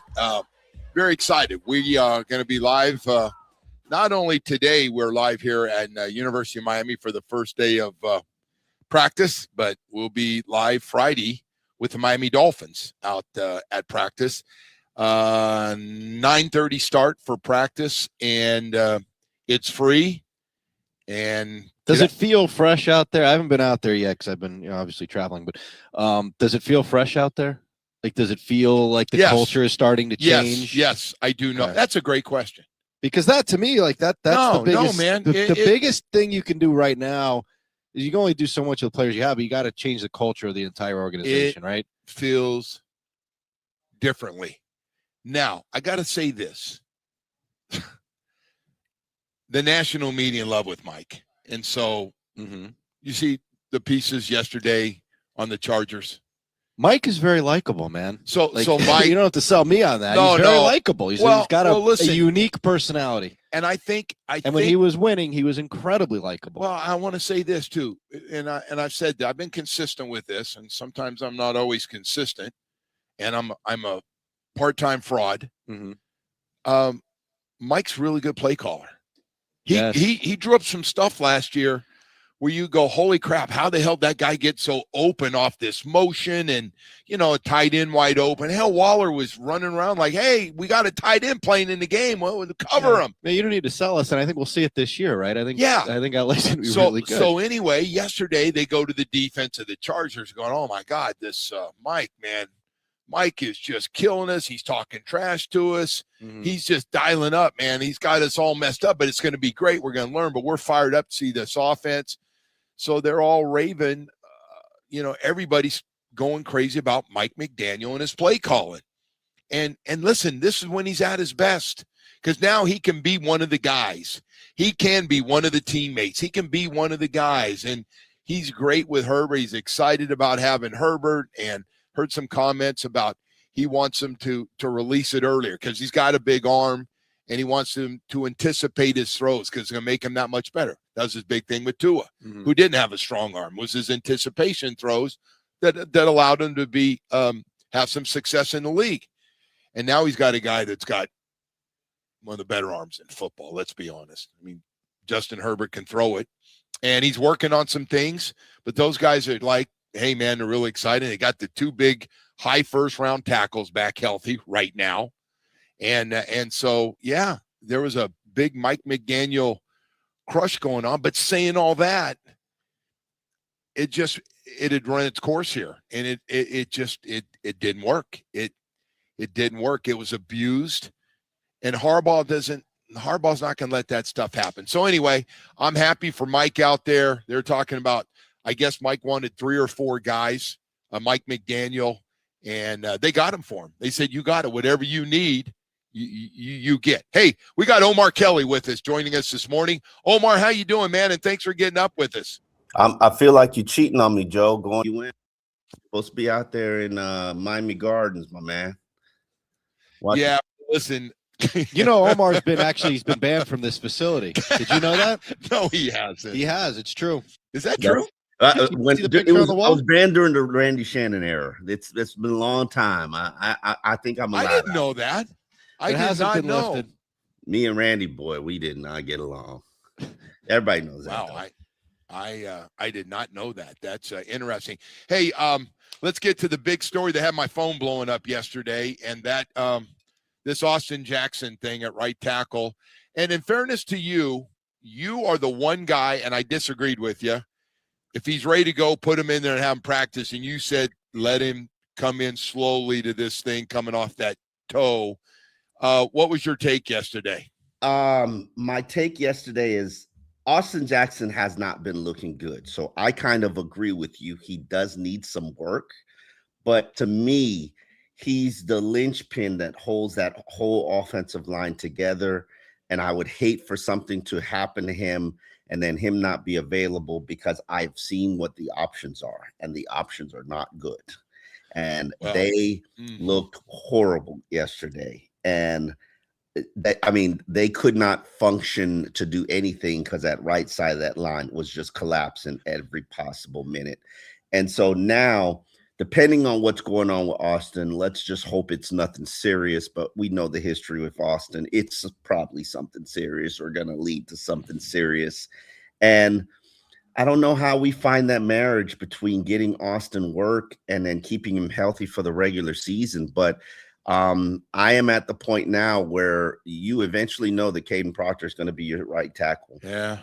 Let's probably cut to the chase and take a look at it right now and see what it looks like. And I know it's probably going to hold back his development.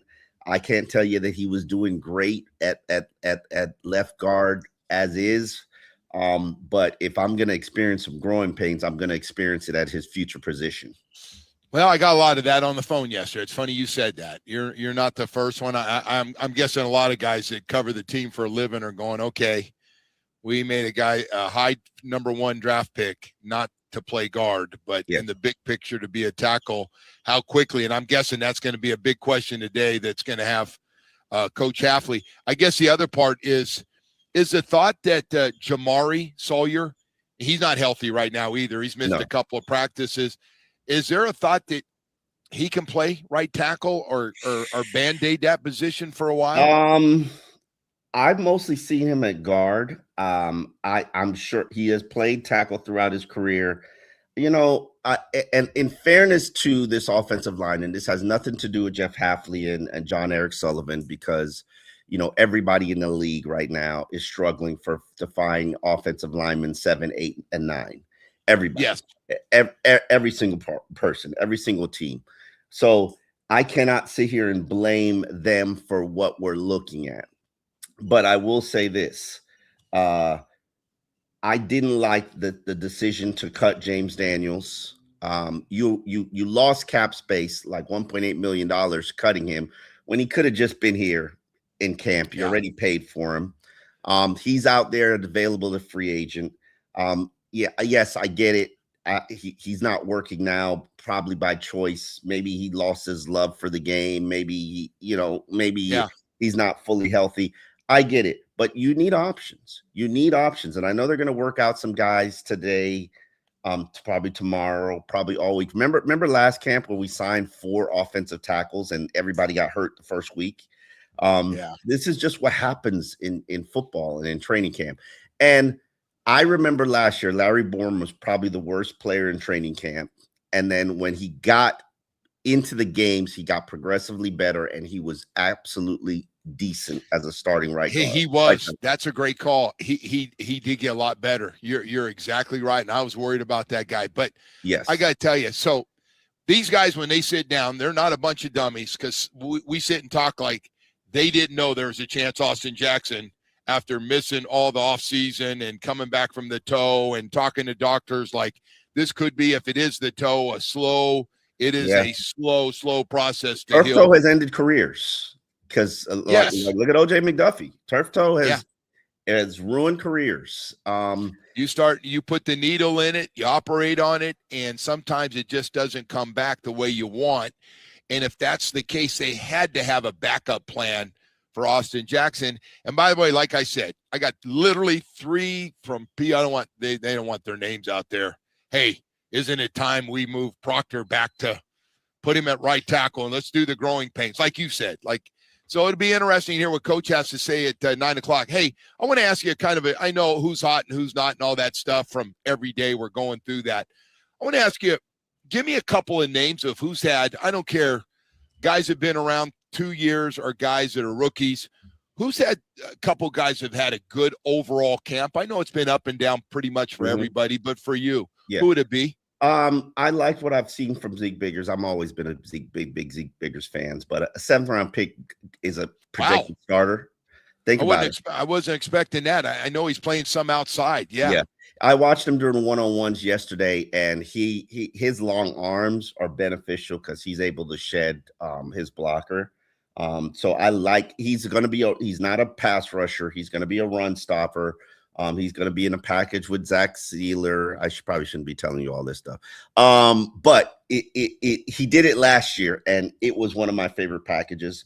Okay. He's one. I'm just surprised you said Zeke out of Biggers out of everybody. Yeah, but understand it's based on I like Zeke. I think Zeke was as talented as Kenneth Grant and was as talented as Jordan Phillips. The fact that he is now in position to start, that just shows all you need to know. I do like what I've seen from Malik Washington. I know he is talented. I know he's not. I don't think he's a slot receiver.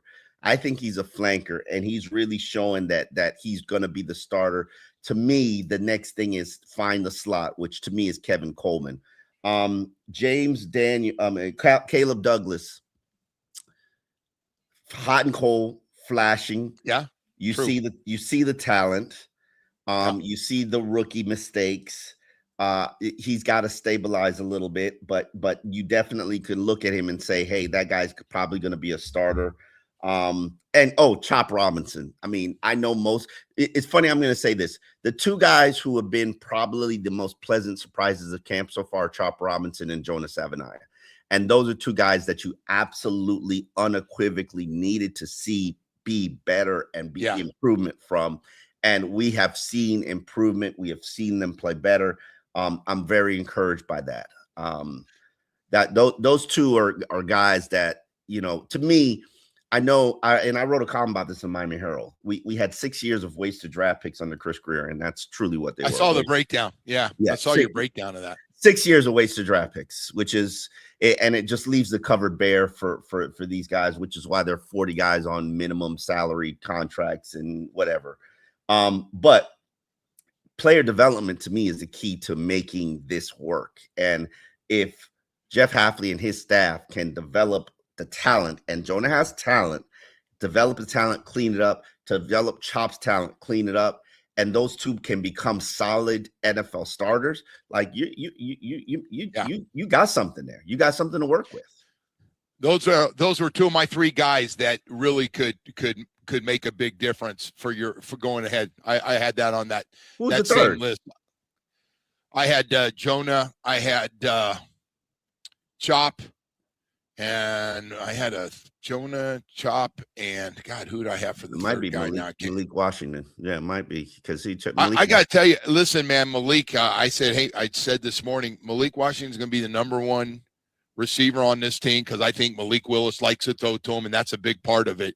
Confidence, your quarterback's confidence to want to throw to you, and Malik is showing he can do some things down the field. Yeah, and he's going to be. I heard special teams coach loves him as a return guy. He might be doing both. He's going to be a busy guy.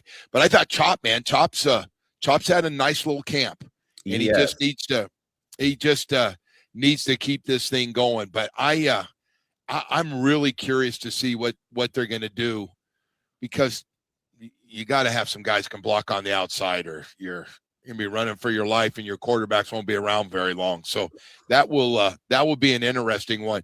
Hey, I wanted to ask you about a couple other positions here real quickly too. The defensive line inside, some other guys. What's been your take on some other guys like Kenneth and Jordan Phillips. Yeah, it's Kenneth been Jordan Phillips. First day of pads was yesterday, so I don't really evaluate that position until pads come on. And they were okay. It was glaringly obvious that the tackle spot and that right side was trouble. So that's where my focus was yesterday. And I don't worry about Jordan Phillips. I just need I think I need Kenneth Grant to give me more. And I'm dying to talk to Austin Clark, because Austin Clark is, I trust, belief, confidence that he can get the best out of players. And I need to know what the Kenneth Grant program is. I need to know. No, it's a good one. He was a guy that I was hoping, was on that big jump with you on that. Hey, I thought it was really interesting. Savaiinaea was very open yesterday. Was that Perk might have had the article on it about he lost his confidence last year. Yeah, I wrote a column on it. Wow. I'm sorry. Omar, I got it. It could have been That's perfect. a tough one, man. When you start talking about losing your confidence. Same thing with Chop. Same thing with Chop. A lot of guys lose their confidence. I mean, it's normal. It's normal in the NFL. And I'm sure at some point, Joe, when you play, you lost your confidence at some point. No. You know things you can do and you can't do, but you got to stay strong, man. Once you're Easier in that, said than done, Joe. Easier said than done. You know how many guys I've seen? The mental challenge of playing in the NFL is probably, to me, harder than the physical challenge. Like Noah Igbenogany, Cam Smith. I can give you a laundry list of guys. Yeah. But so I think this is, and I'm not a psychologist today, but I think this is kind of a new thing about these guys. You're right. By the way, you're right. All these guys you're talking, they've gone into a funk, and some of them have never been able to play here. It's not a new thing. It's not a new thing. But our guys snapped out of it. Our guys would go through it, and it was old school. Like the old man said, hey, snap out of it. Sorry about that, Woody. It's a different age, Joe. These guys, the first thing, and I say this all the time, and this is the problem with this generation. The first thing happens when you walk inside a locker room, all you do is you see these guys on their phone like this, scrolling through what they say about me. What they say about me. I think that phone thing, by the way, I was shocked years ago to find out guys go to their phones at halftime. Yeah. Mm-hmm. I'll go, hey, man, I don't know who you're talking about or what you seeing if people are saying about you, but put that effing phone. I would not. I don't know if you can. I go right to the NFLPA and go, look, we got to ban phones, or we're going to have the only people who are going to be successful around here are going to be psychiatrists that we have to hire every team has a psychiatrist team, an in-house psychiatrist, psychologist. And I think it's mandatory that the rookies talk to them every week. I lost my confidence. Hey, listen, I've had rough days in practices. Mm-hmm. I have, but man, I don't know. I remember going back to I just could hear my dad stop, get back out there and let's get going. Damn it. Nobody's going to feel sorry for you. I remember the Gase era, and I used to have those little feuds with guys like Jordan Phillips and the little wide receiver Jakeem Grant, where they couldn't handle my criticism. You're lucky he's not around when you said that. He wanted to fight you right now. Yeah, both of them wanted to fight me, but and Gase sat me down, and Gase really said to me, "This generation of players," and really I had to change how I handled things. This generation of players cannot handle criticism, and it's true. They coached them differently. I came in the era of where you get MF'd. You get MF'd on that field. You make a mistake, You get MF'd. I couldn't tell you the last time I've heard something like that on a football. Well, I'll tell you what, it doesn't exist. It does not exist. No more hearing Jonas Savaiinaea say, "I lost my confidence as run blocking and pass protection both," and I was like, "Wow!" With all that talent, obviously he's got a lot of talent.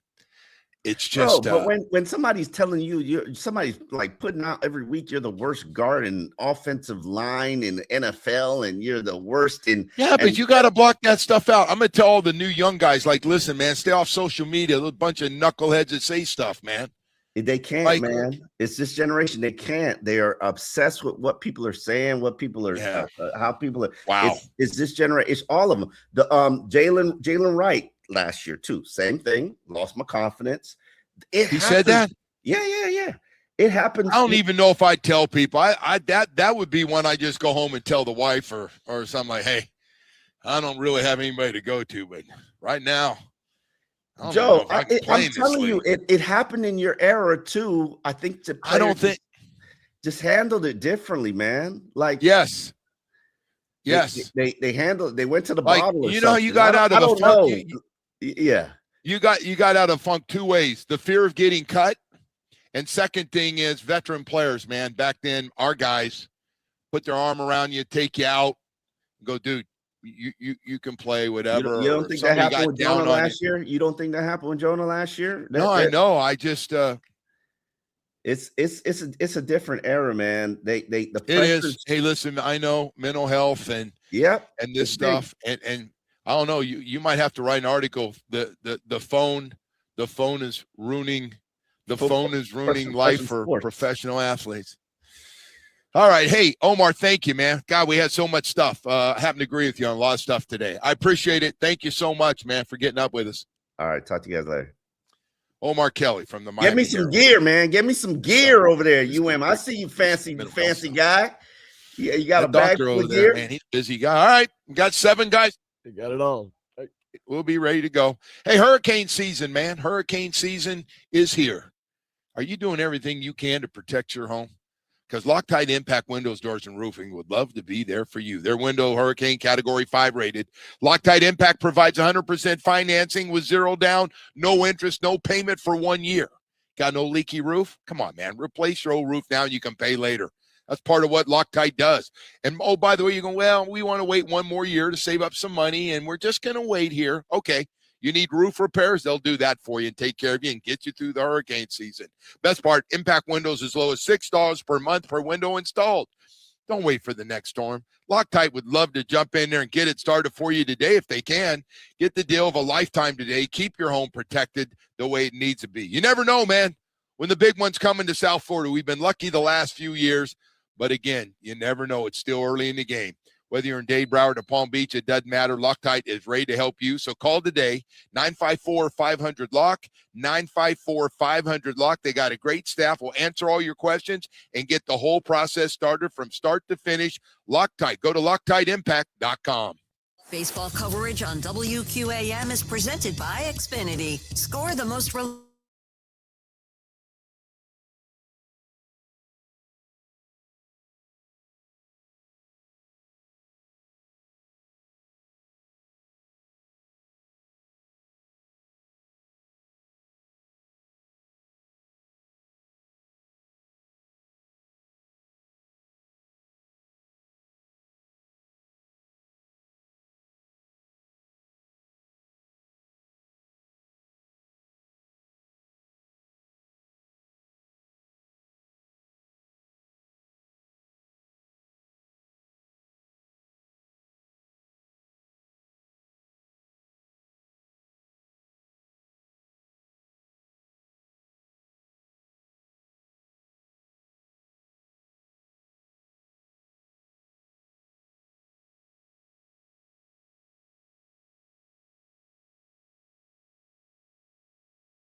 guy, man. He's got it rolling here.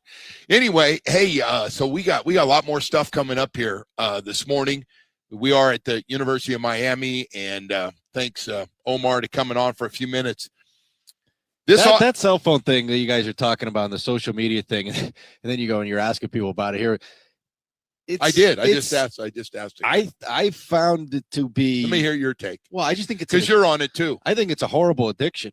To be quite honest with you, I think it's. Well, I don't have that addiction. It's like I've had like heroin, but not that one. It's because you don't use it because you're not on it, but it becomes an addiction to people, and unfortunately, it causes serious damage.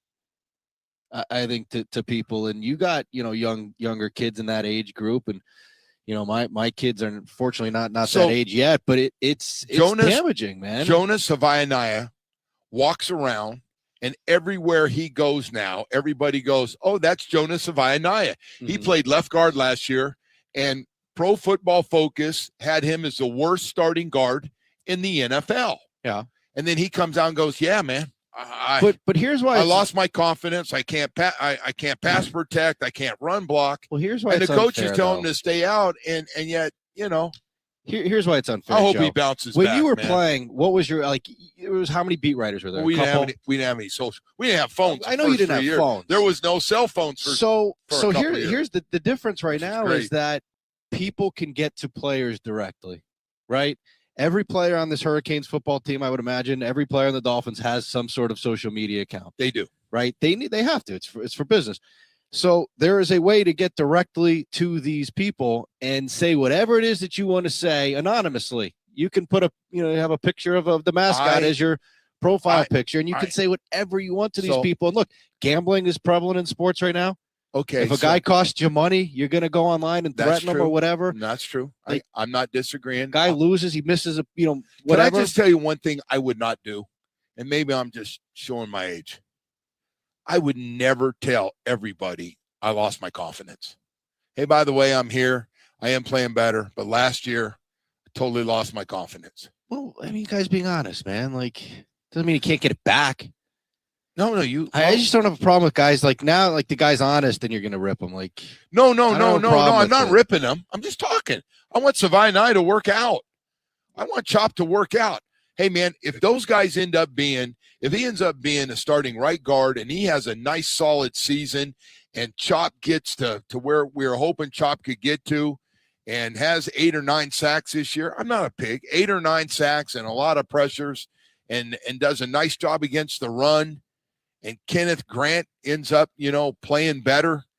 Hey, man, I'm good. Those are 3 key guys that we need.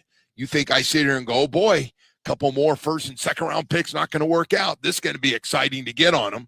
No, man, we want it to work out. I just I would not tell everybody hey, how you doing today? I'm great, but my marriage is falling apart at home. I mean, my marriage is a disaster. My relationship, but it's great. To be fake. I just don't think you have to share everything with everybody. And today, mm-hmm. I don't know, man.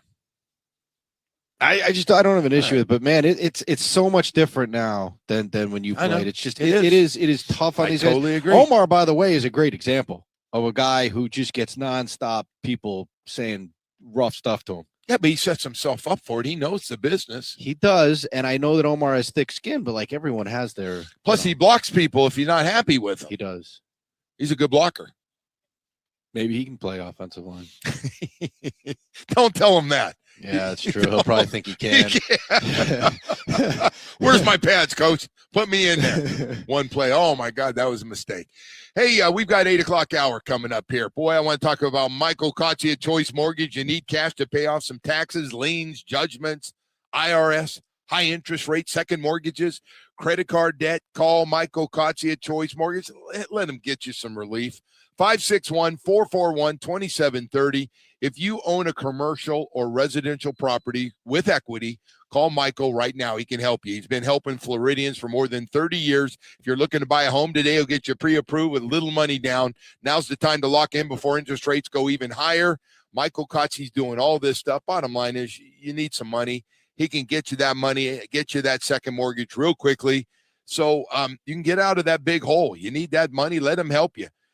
Call him today. He works 24/7. That's the thing with Michael Kotze. The guy works 7 days a week, so he can get a lot of the paperwork going early and get you approved in half the time of the big banks. Call or text him, 561-441-2730. That's 561-441-2730. Nobody does it better than Michael Kotze at Choice Mortgage, MLS 166254. Rates and terms subject to change daily without notice. He's an equal housing lender.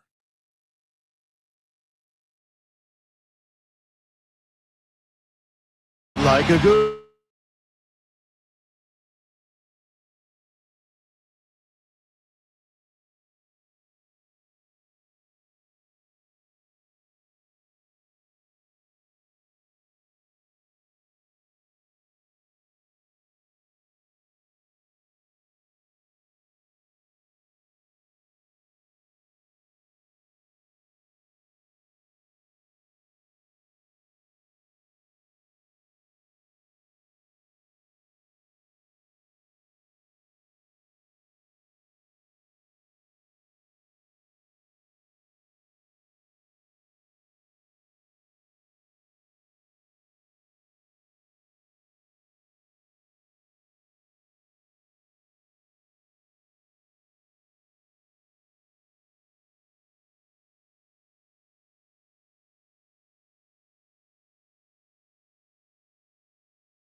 and performance. Call 955.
Rates will vary by several factors, including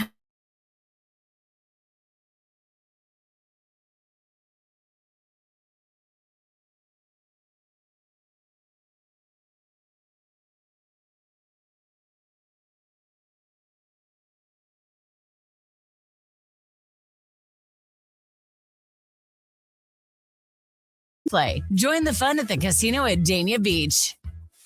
This is WQAM FM and HD1 Miramar, Miami, Fort Lauderdale. WQAM AM Miami, an Odyssey sports station. The home of champions. Home of the 5-time national champion Miami Hurricanes. The back-to-back Stanley Cup champion Florida Panthers. The 3-time NBA champion Miami Heat. Miami Hurricanes basketball. And now, the new home of the 2-time World Series winner Miami Marlins. Powered by Anajar and Levine Accident Attorneys. Call 1-800-747-FREE. That's 1-800-747-3733. In Miami at a Domino's game, you'll always find your abuelito. And whenever you want a low price, you save with your Pricito. Save now with your Pricito at Doral Kia. Reports are that Mario Cristobal and Miami have agreed to terms of an extension. He is going on his 5th year of a 10-year deal that pays him around $8 million annually. The Marlins traded Liam Hicks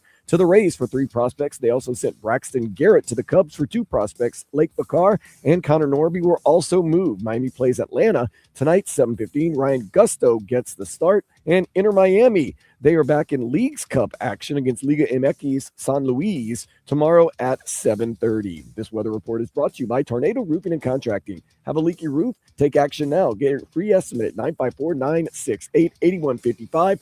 Temperatures get as high as 88 degrees today, and in the afternoon, you've got a high chance of rain. I am Dan Day. Now back to the Joe Rose Show here on 104.3 FM WQAM.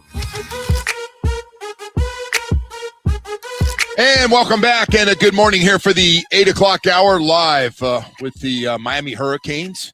Matter of fact, we'll be live here today. We are live here today, and we'll be here for practice and hang around. And then Friday, we're you get a chance to get out there and see the Dolphins. Then I think we're there again on Monday. We're there Friday, Monday with the Miami Dolphins football team. Talk a little bit about everything going on there. I have one big question here with this team that can be interesting. And I know they got to figure out starting line. Although I think they got a pretty good idea who's going to play, but they got 4 guys they got to find, 4 guys in the NFL. Lost a lot of players there. Got to maybe get some more depth at the pass rushing position. Like to get 1 or 2 more guys in that rotation, I'm guessing. But it's pretty good shape. Pretty good shape, everything else. Which leads me to this, Woody. What do you got? You got Mark Fletcher. You got Malachi Toney. You got Cooper Barkate, who came with Darian Mensah from Duke, who had a huge year, 70 catches, over 1,100 yards. You got a bunch of other players. You got a bunch of really good running backs, and you got a bunch of really good wide receivers. A couple of guys that transfer portal guys had nice numbers for their teams last year. Tight end wants to get it. Elijah Lofton wants to get some balls. The problem is you got one football. And a lot of these guys are coming down. I just don't know how do you feed everybody and keep everybody happy. And he said, hey, we got same amount of players as everybody. Obviously, I'm guessing they've got some 2s and 3s the rest of college football would love to have. I can't wait to see him. Jeff Ireland. Yeah. We know we got a bunch of those. So let's find out if we got these. But so you're concerned about spreading the ball around? I'm just saying, Mario can't worry. Mario's got to sell the team and look, man, sell the whole realistically, team concept. But man, we live in a day of everybody wants their numbers, man. Yeah, but what are the chances everyone stays healthy? That's the other thing too. It's going to be a long season, presumably, right? If you go deep into the playoffs, you're playing 15, 16 games. Can I tell you something? Miami stayed amazingly healthy. They did last year. They did, and that's a big part of it, right? It's the luck portion of it, right? Is staying healthy. That's a huge part of being able to make a run. We've seen teams that they'll lose their quarterback or whatever. Look at Florida State those handful of years back, right? Quarterback breaks his leg in a game, in like a meaningless game. They end up not making the championship, right? Not making the playoff. Oh, the third quarterback. They said the thing. No. But the thing fell off the rails. Like that changed the trajectory of their entire program. So yeah, of course, health plays a huge factor in it. Well, that's why I think also having that Luke Nickel ready to go, who might end up being a good player. He better hurry because they got a 5-star quarterback coming in next year. And look at the schedule you have to go through in the playoff. Like, look at what Miami had to do in a short amount of time. Not to mention those games were on the other side of the country, half of them. Like, it was a very, very difficult stretch of games to go through. What? SEC teams, Big Ten teams. Like, in the playoff, you're going to play the top team. So it's I know, it's good to have some depth. But that's all part of that's part of football now. You got to play everywhere. But it's good to have a little depth at these positions. So I think I wouldn't worry too much about spreading the football around here. Let's see. You got a lot of guys. At wide receiver. And it's nice, by the way, that they get all these guys to compete, stick around. You can compete all you want, but at the end of the day, like you got some good homegrown products here that, boy, they slip it up a little bit. They could lose playing time. So I don't know. We'll see. I know what Mario's about, the competing and competition and best guys play and the guys that are really good are going to make sure they stay good because they take a lot of pride in being good every day. And that's been the way they do it around here. Well, you got a lot of wide receivers and you got a lot of running backs, man. Look at the running back room. I thought for sure maybe money had something to do with it, but I didn't think all the running backs would come back. Yeah. Well, Fletch had about as good a playoff as anyone could have, right? Yeah, but we did a nice job of not killing him during the regular season. Yeah. And then when he got the playoffs. No, he ran like a man possessed in the playoffs. 500 yards. Unbelievable. Just longest run. By the way, nobody realized his longest run all last year was in the championship game against Indiana. So, yeah. And then, by the way, the other news coming out here is that we're going to find out here in less than an hour as Coach Hafley will be talking, and he's going to get bombarded with the right tackle position. Everybody saw it and is reported on how bad and how much they struggled with Austin Jackson out. And Charlie Heck had a rough time himself there. And what happens? Do you go find another guy? How serious is the injury? Listen, if he's banged up right now after 1 week, that's not good. That tells me he's not healthy. And again, I don't know, and nobody's told me, but I have had 2 toe surgeries, and they take forever. I didn't know that about you. Yeah, I broke a bone inside my toe, and I shot my toe to play about the last 6 or 7 games of the season. Which toe are we talking? One of the middle ones? Well, it was a break in between the big toe and it was my second surgery. And so they told me at the time that the xylocaine shots that numb your foot would not hurt you. They were wrong? They were wrong. But no. So I went out. I got the second surgery out in California because I said I'd never let anybody related at the time with the team in the 80s ever touch me again. So I went out there. This was after the story where you ran out of the hospital? One. Yes. So what injury was that one where you ran out of the hospital? I let the guy do the first toe surgery, the guy that operate on everything. We had one doctor for every surgery. Yeah. They didn't need special. Their spot would have been, hey, why other hospitals and have doctors and specialists for everything? We're very fortunate here. We have one doctor that does everything. Yeah, one-stop shop. One-stop shop. And they got a picture of him there, and the whole thing. Nice. But so he did the surgery, and it took forever. And I didn't work out. I came out, I was out of shape, but I was lucky enough and healthy enough. And then it didn't get fixed. It just, again, I was taking shots and it just. That was just making it worse. Yes. All those shots did not help. So then I had to go out and after the season to California. I didn't have to. That's where I decided to get away from that one for all doctor, one for everything doctor. And went out to a foot specialist in California, and he fixed it. And he said, listen, man, I think it's going to be all right, but it's going to take forever to heal. And that's all I remember. That was it. That was, I could never really run again. But you know what, a couple years out, and it's okay again. It just needed time to heal. And I'm afraid he's got that same thing. OJ McDuffie's probably listening. I don't know. I've never asked OJ how his toe's feeling after all the crap that he went through. But man, it's a slow healing deal, especially if you're shooting it to get through. And maybe Austin had to do that to try to get through last year.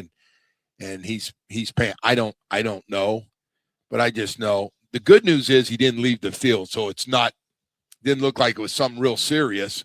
Or they would have got him out of there real quickly. But if it's the toe again, it's just not. Maybe there's been advances in the toe field since. Yeah, I'm sure. Years. No, I'm sure everything. Hey, starting with one doctor doing everything. Our doctor literally at the end of the year, there'd be 8 people getting surgeries. All right, your knee, right? You go, yeah, doc, I got the knee. Okay.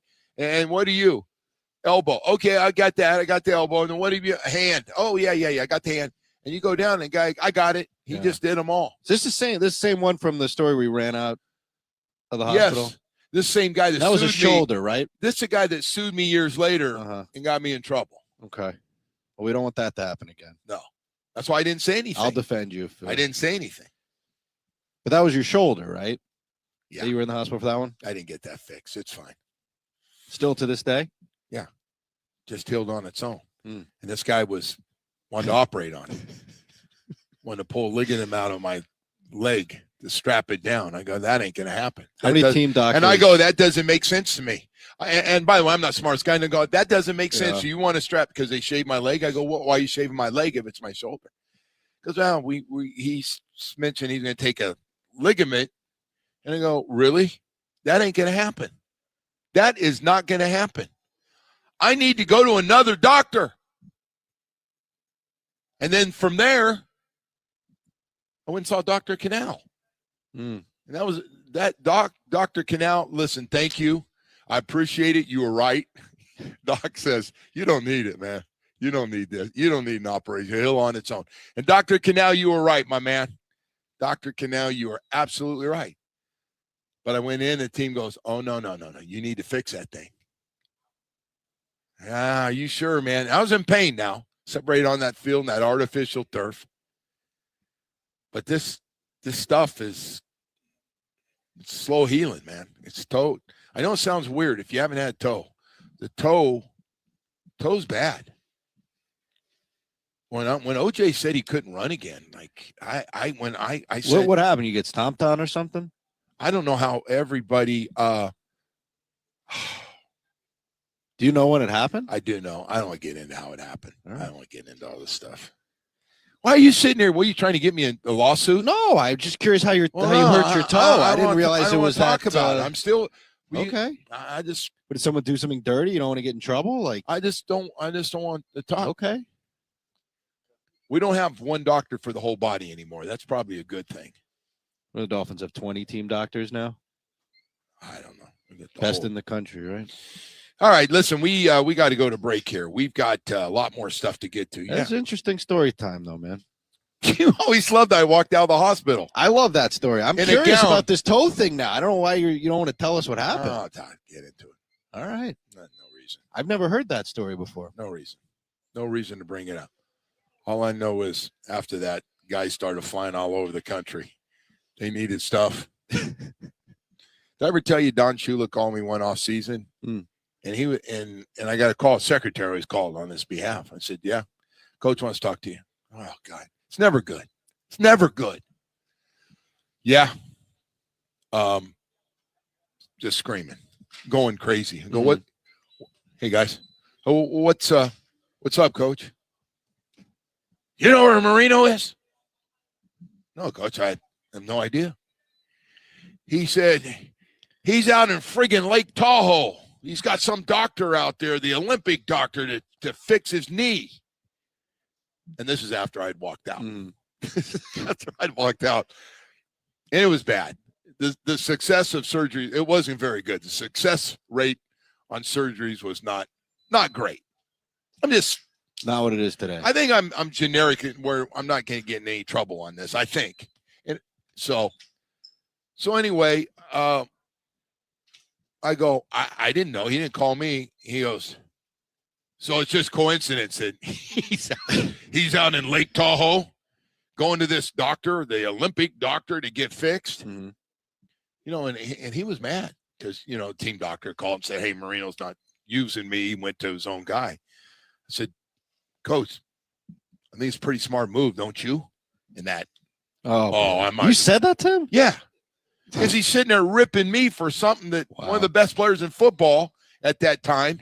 Like, if you got a problem with him, call him. Yeah, I love that he called you to try to call get to him. Me. That's pretty funny. He listens to you. I go, no, you put us together as roommates, but I am not telling him what to do. And he had this thing that because I was at Berkeley, that I was a rebel about everything. Mm-hmm. And I go, man. And so I had to put up, and then he just hangs up. Wow. I was like, yeah. I can't believe you said that. What a great answer. So he called you to get to him. That's funny. He called and was upset because I'm guessing the team doctor called him and said, hey, this is not good. Mm-hmm. You know, I do surgeries for everything. I can't believe he didn't want to use me. I don't know what my specialty is, but I want to use it. All right, man. Hey, seriously, serious surgery. I hope people are laughing. Okay, that's all it was meant for. Just a little chuckle. Don't get mad. I'm super sure of one thing. When you sign your insurance policy, for some brokers, that's a finish line, handshake, commission, and done. Then you may not hear from them again until that time for that renewal. Your business runs all year, and so do the gaps in the wrist. That's why I'm introducing Super Sure. If your company has more than 25 employees, whether you're the owner, CFO, or HR manager, it can be too complex to just buy a policy online. SuperSure is a super agency built for you, licensed in every state for your business insurance and employee benefits, all with year-round support for you and your team. At supersure.com, you can access tools like fine print facts, which translates your current policy into plain English so you see what's covered and what's not. Plus, a business value calculator so you can estimate what your business is worth so you know what exactly needs to be protected. Hey, Coach, how you doing, man? The coach is even asking me about Super Sure Agency today, man. One powerful platform, all your policies in one place. Go to supersure.com. That's supersure.com. Paid for by Super Sure Insurance Agency, LLC, a licensed insurance agency. The Joe Rose Show is presented by Loctite Windows.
Welcome back inside the Carroll Sofer Indoor Practice Facility here on the campus of the University of Miami as we get set for the first practice of training camp, Joe. And we have a very, very special guest. Very special. Here with us. And by the way, I had a great experience. It had nothing to do with sports with Don Bailey Jr. I got my floors done. Did DJ? Yeah, you got the floors done. Thank you. And like he said, it's really not about you. It's about your wife. Is she happy? And I said, she's very happy. Joe's happy, man. It's so Miss funny. Rose is happy. So I got to ask you before we get into all this football stuff. It really does come down to the wife. You never asked the husband if he's happy with the floors. I asked the husband cash or credit card. I asked the wife whatever she wants. It's very simple. It's no different than my house. She's not, like I said, we think it. Hey, I'm not trained. You just said something. No, seriously, because I know Bo used you and all the guys use you to come out and do it.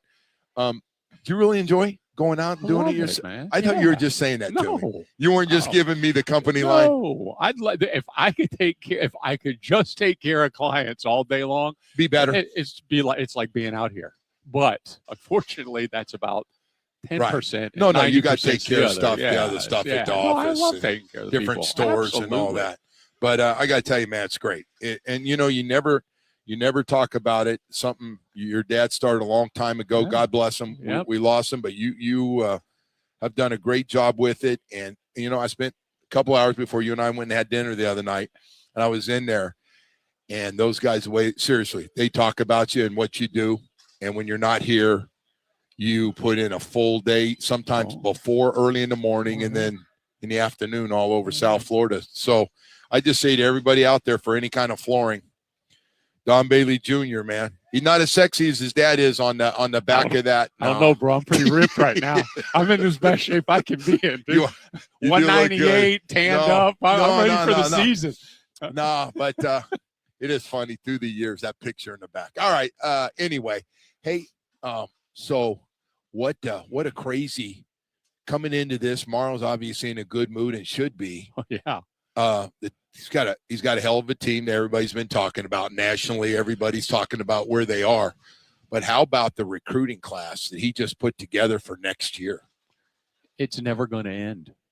That's the beauty of Mario Cristobal is if this next one's his best one, the one after that, he wants to be better. I don't know how it can be much better than what he's just done. He's hit 5 5-star players, and they're talking about potentially 2 more coming.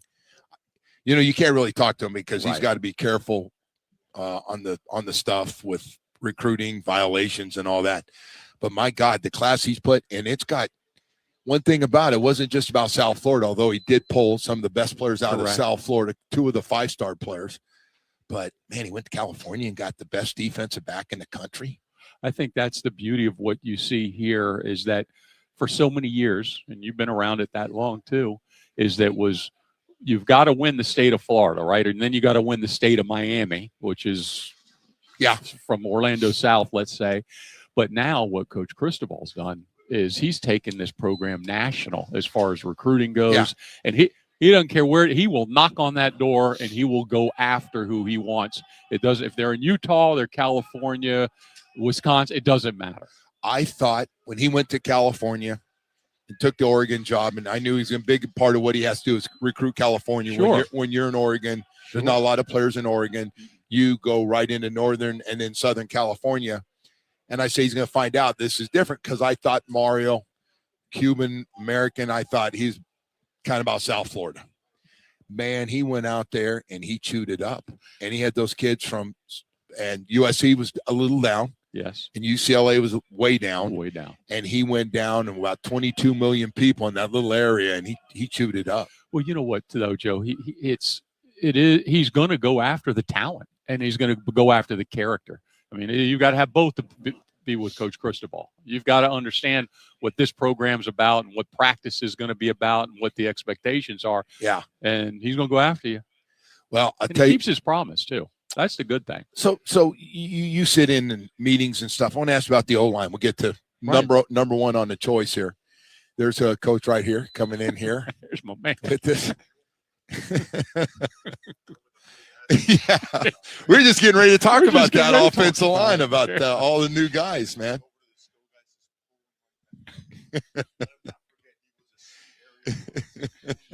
That's right. So the Cali guy himself. Yeah. Listen, speaking of recruiting on the West Coast, man, that Oregon was a big part of it. Hey, so O-line. We've got all these guys on the offensive line. You think he's got a good idea who's going to start right now? If just off of spring football, he's got a pretty good idea of, like, if I was to ask you about a couple of guys, Matthew McCoy's going to start somewhere. I believe that. Yeah. And has started, right? He started at guard. He started at tackle. He can play them all. He play truly them all. can play them all. The only thing I haven't seen him do is do a snap. So what do you think he plays better? Or is he going to work around all the young guys and probably have to play whatever they feel like? I think, Joe, well, today I'm going to tell you an example. From when we left spring, in the offensive line, all the rooms, they sit first, second, third, right? I walked in today from the last group that was in spring. It's nowhere what was in that room today as far as where they are as position. You're going to see different. Oh, that's interesting. You're going to see. That's interesting. They're going to roll everybody. And I'm not avoiding the question. You're going to watch practice, but you're going to see different guards positions. playing center, centers playing guard, tackle. But they keep their word with it. And they rotate a different starting group. Sometimes, every practice, they're going to move some people around. Now, 10 days out, they're going to get down to that 5, and then they're going to get 6, 7, 8, 9. What do you think of Jackson Cantwell? I'm glad he's wearing the orange and green, baby. He's, I think the worst thing that can happen for all of us is to compare him to Maui Noah. Because Maui Noah was the 5-star guy that came in 3 years ago and was the first rounder at 3 and out, started every game, every practice. I don't think you can go. I haven't seen that. Maui Noah was the freak of all freaks. He's going to be hanging from a banner in here one of these days. Yeah. So I think but Cantwell, I understand why left he was and rated. right tackle. Yeah. It's so for a guy so young, it's weird that they're playing at left and right tackle. Yes or no? Yes, no. It's what they do. It's what. Yeah. It may be weird. It's weird traditionally. It's weird other parts of the country. A lot of parts of the country, they put you in one spot and you're going to grow roots there. Yeah. That is not the way they do it. No, I agree. I was saying that, like, and you get to the pros and like, if we move him, he needs to. We don't want him thinking about something else, and he has to start over. But down here, they cross train with all these guys. I thought Congdon was really fun to watch. Ben Congdon. What's your thoughts on him from spring football? He's gotten better every single day. He really has. I mean, he's a guard, he's 6'8", a tackle, and that's legit. I mean, he's a legit 6'8", 330. I don't know what they have him listed at today, but he looks every bit of 330, and he moves so good. They do. You think about a 6'8" guard. I mean, you pull the screens, all of the action that goes in now at the line of scrimmage, and he's a guy that can do it. You watch him today, you'll be shocked on how good he moves, and he's a true freshman. Yeah. What do you think happens at center? Obviously, we've had great success with some centers. We brought a transfer portal this year. This is the only year we didn't. Yeah. Right. So what do you think? Right, Ryan Rodriguez right now, from start to finish. If he's healthy, he's start to finish. And what is about him playing your position? What have you seen that makes those guys, besides making calls and run block and pass, make sure guys see things? What is it? Joe, I think you hit it right off the top. You got to make the calls. You got to run that whole offensive line. I mean, that's the quarterback. That's the other quarterback on the team. So, he's declaring the defense. He's got the point. And listen, you've got to be able to communicate on that front, and you've got to have a complete grasp of the offense. And it's Ryan's 6th year. And if they did not think he was going to be the right guy, they would have went out and got one. And they didn't. And he's earned the spot. And look, 2 years ago, he started against Florida. People forget that. He was the starting center in 2024 when we went to Gainesville, and he broke his leg. So he had earned that starting spot. This isn't a seniority gift. Right. He was a starter 2 years ago. All right. So we got to go to break here. We're running a little bit long. DBJ, can you stick around? Absolutely. All right. We're going to take a quick one here, and we'll be back as the Hurricanes on the field, going through drills right now, a little bit warming up here, and just about ready to go 1,000 miles an hour. So stay with us. We'll be back in just a moment. WQAM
University of Miami where they're getting after it.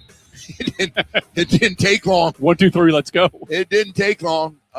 They're without Pats, but nobody gets more out of practices that all get after it like Mario Cristobal. Yeah. And he's adding in Don Bailey Jr. with us, as well as Woody and the team up here. And we're just sitting here talking a little bit about the Big Ten and the SEC and the changes coming, or they're trying to get approved here with the Save College Act that they have. And what is it called? It's called, honestly, just so you know, it's called whatever the SEC and Big Ten want is what they're doing. It's such a joke. Flavor of the day. Well, they're the two most powerful guys, the two commissioners. They just are. Yeah. Joe probably listened to me somewhere right now. I'm sure. I hope he's here. He'll show up. Echeverria. One thing about Joe, as you know, lets me know, student athletes. We have. That's right. You better get that student athlete thing. Student athletes are really good football players making good money. And we're graduating them. And you're graduating them. And by the there's way, not a lot of. There's none of this online class stuff either. No. He sent me the list. As you know, I got to see that list. I-90s. But you know what, man? So I see this stuff they're trying to stuff down, and basically Big 12 and of course the ACC and the rest of them. They're going, hey, you guys, this is how we're going to do it. We're going to cap the power conferences at 19 schools. And if you come over and you leave, you're going to have to operate as an independent for 5 years, which I don't know what that means, except I'm guessing you don't get a TV contract. But you can play with them within their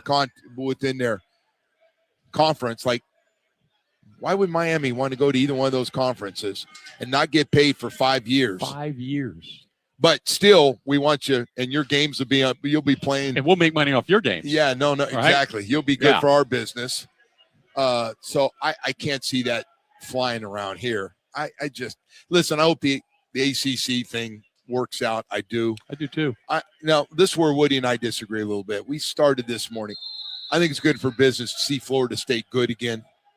And I think Clemson being good. We need some schools. No, I agree. I don't want a rundown conference of where we got a bunch of average teams. I just told him I was at the ACC kickoff in Charlotte, and there's no buzz around any other program right now.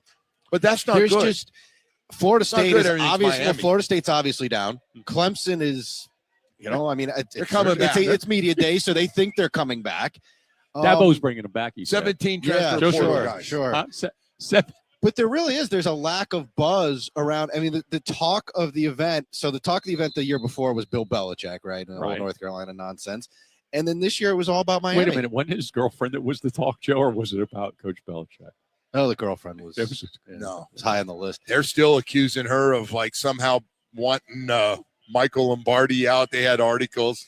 Nobody's safe up there right now. Yeah, but Bill Belichick's going to be a failure because he doesn't play the game, right? Mario Cristobal goes around to every radio station. He does his interviews. He does the stuff he's supposed to do.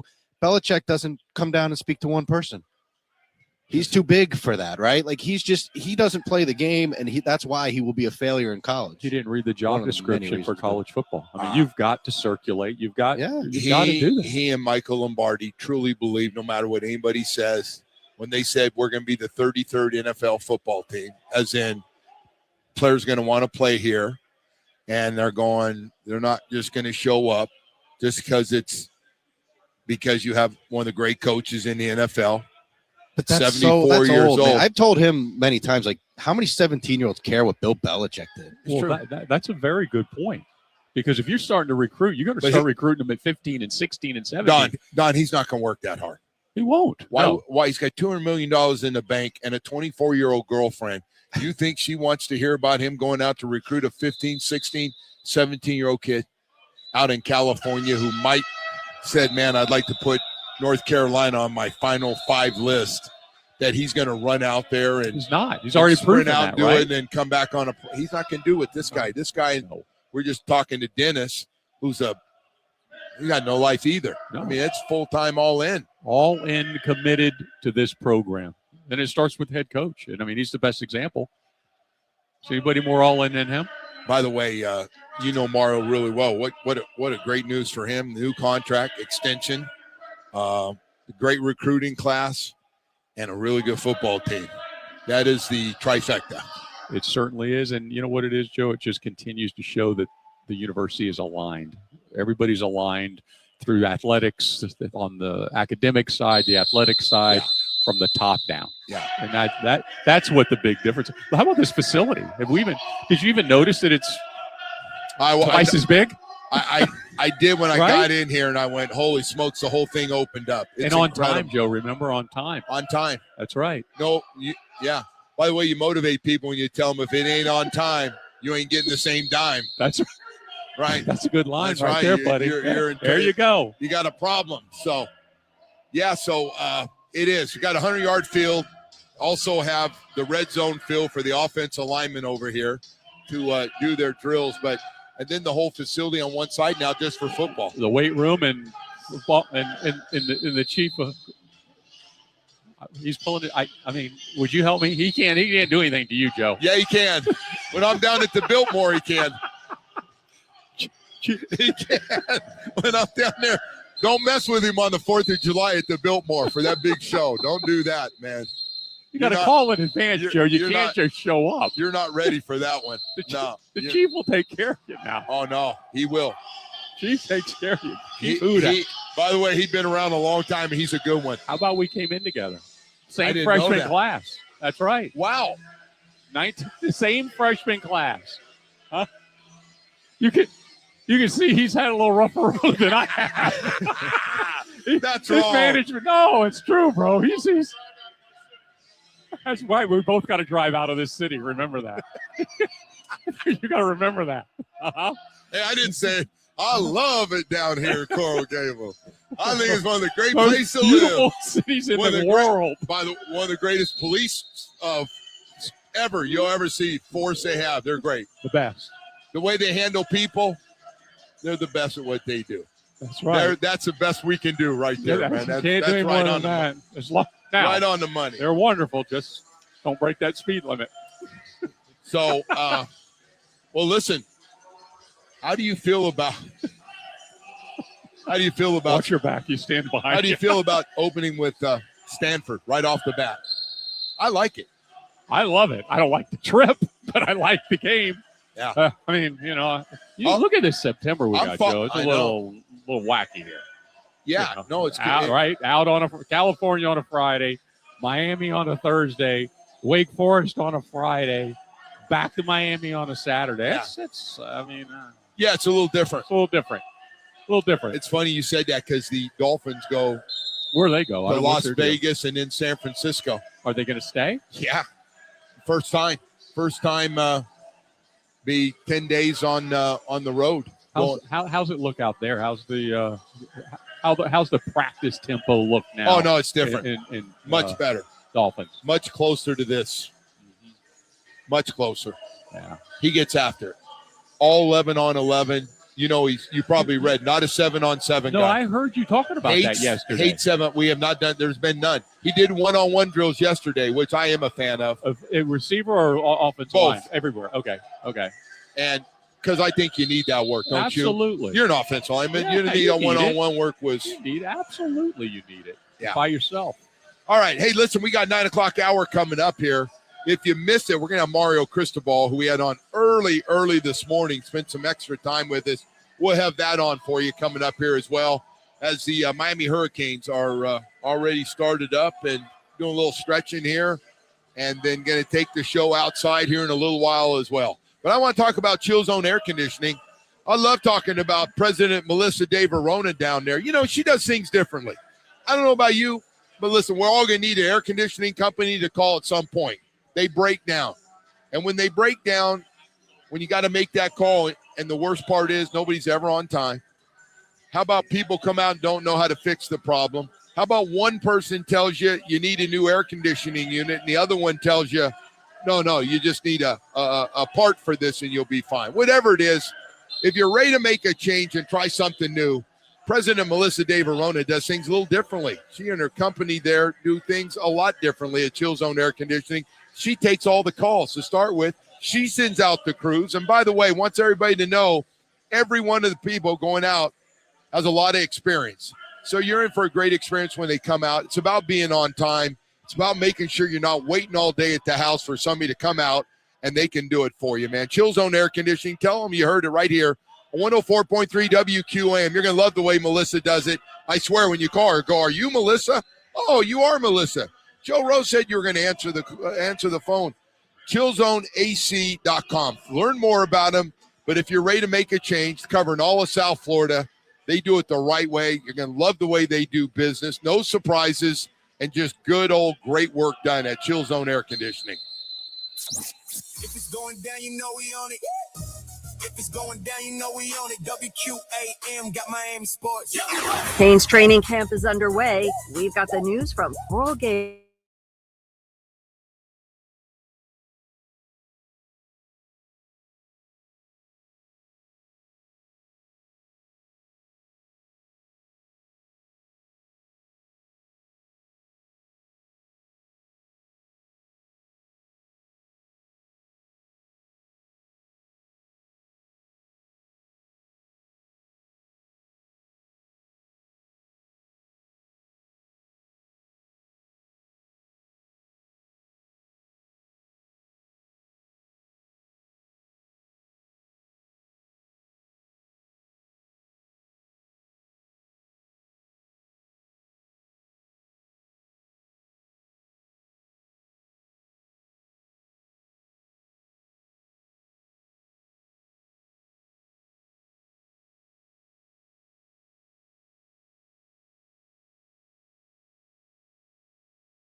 Gulfstream Park happens every Saturday, Sunday, and Monday.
For 3 prospects. They also sent Braxton Garrett to the Cubs for 2 prospects. Lake Bakar and Connor Norby were also moved. Miami plays Atlanta tonight, 7:15. Ryan Gusto gets the start.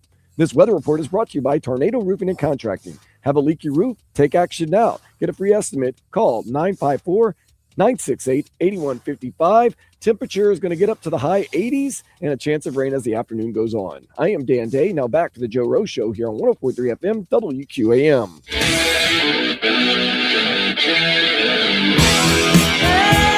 And welcome back here as we are live here. Coral Gables, University of Miami, first day of practice. Man, I got to tell you, the way they practice looks like they got pads on. and there ain't no walking around. Boy, this looks like a Don Shula practice, man. There's no walking around. The coaches are sprinting around. And by the way, I mean, we might have timed this up just absolutely perfect. How you doing? We gotta get Mr. President. You have a minute to jump on over there for just 2 seconds, man. Just 2 seconds. University of Miami President, CEO Joe Echeverria joins us this morning. Poor guy was just coming up to say hello when we ambushed him. And by the way, it wasn't my idea. I said leave you alone. And Don Bailey Jr. being such a jerky had to get you like that, Joe. I'm sorry about that. How you doing, man? We have Commissioner Hudak here to I know that, by the way. Our head of staff and personal security when we have weddings at Biltmore. Always takes good care of us. We're in good Joe, shape. Student athlete. Oh, hey, practice that, Joe. I know. Practice I am. See them out there. Look at them. Go ahead. And we got a lot of guys graduating. You gave me the list. I know. We don't talk about it. And there are guys out there who already have their undergraduate degree and are working on their master's degrees. Yeah. What percentage of the team that's already graduated? Yeah, probably about 15%. Wow. 4 degrees. Wow, that's great. Hey, Joe. I got to ask you. How are you, by the way? It's good to see Woody. He took like a 2-month vacation. I did. You know what? You must have great policies at WQAM. We do. They're very loose. We believe everybody should. I haven't seen him in months. Heard his voice. Flexible time off, I think they call it. Yeah. We don't have anybody running our show, so it's fine. You can do whatever the hell you want, Joe. Joe's basically in charge, so. Hey, Joe, so congratulations getting Mario's deal. I thought that was great news to find out last night. Well, we're committed to each other. Mario's our guy, and it's not terribly complicated, Joe. You invest in people you believe in, and then you hold them accountable to outcomes. We do that in the entire University of Miami. Right. And right now, it's going pretty well. And I guess you've seen all the national – you guys keep track of all the national stuff, that media stuff. Last night, I turned the TV on before I go to bed, just turn it on, and ESPN's got an ACC Miami Hurricane piece on there forever. Right. That thing, you can't, that thing's going coast to coast, man. Well, that's what happens when a program like ours performs the way we did over the last few years. It's a recognizable brand. It gets picked up nationally and globally. Now, I know what Mario's focused on. He's focused on Stanford and going 1-0. That's his focus, right? That's what they're out there for on September 4th. But, we keep track of it only from a brand standpoint, because that's why we do this, obviously, is to elevate the brand. That's what this does for us. So it's important. But those are the outcomes I talked about. Yeah. You invest in people you believe in, you hold them accountable to outcomes, and that outcome is extraordinary. Joe, I got to ask you one thing about this, and you came on a couple weeks ago and made it pretty clear about how you felt about everything with the College Save Act, Save the College Protect College Sports Act. Thank you. PCSA. So help me out here. I think Big Ten and SEC are looking out for their own ass would be my take on their thing, and as long as they're good and it works for their conference, it's got to work for everybody else. Do you feel that way when you see them pushing for stuff? Well, everybody's got self-interest. Yeah, I wouldn't use the same language you use. No, you're right. I do believe they are looking out for their interest, and they've done a lot of winning, and so they've earned that right. So I don't begrudge them that.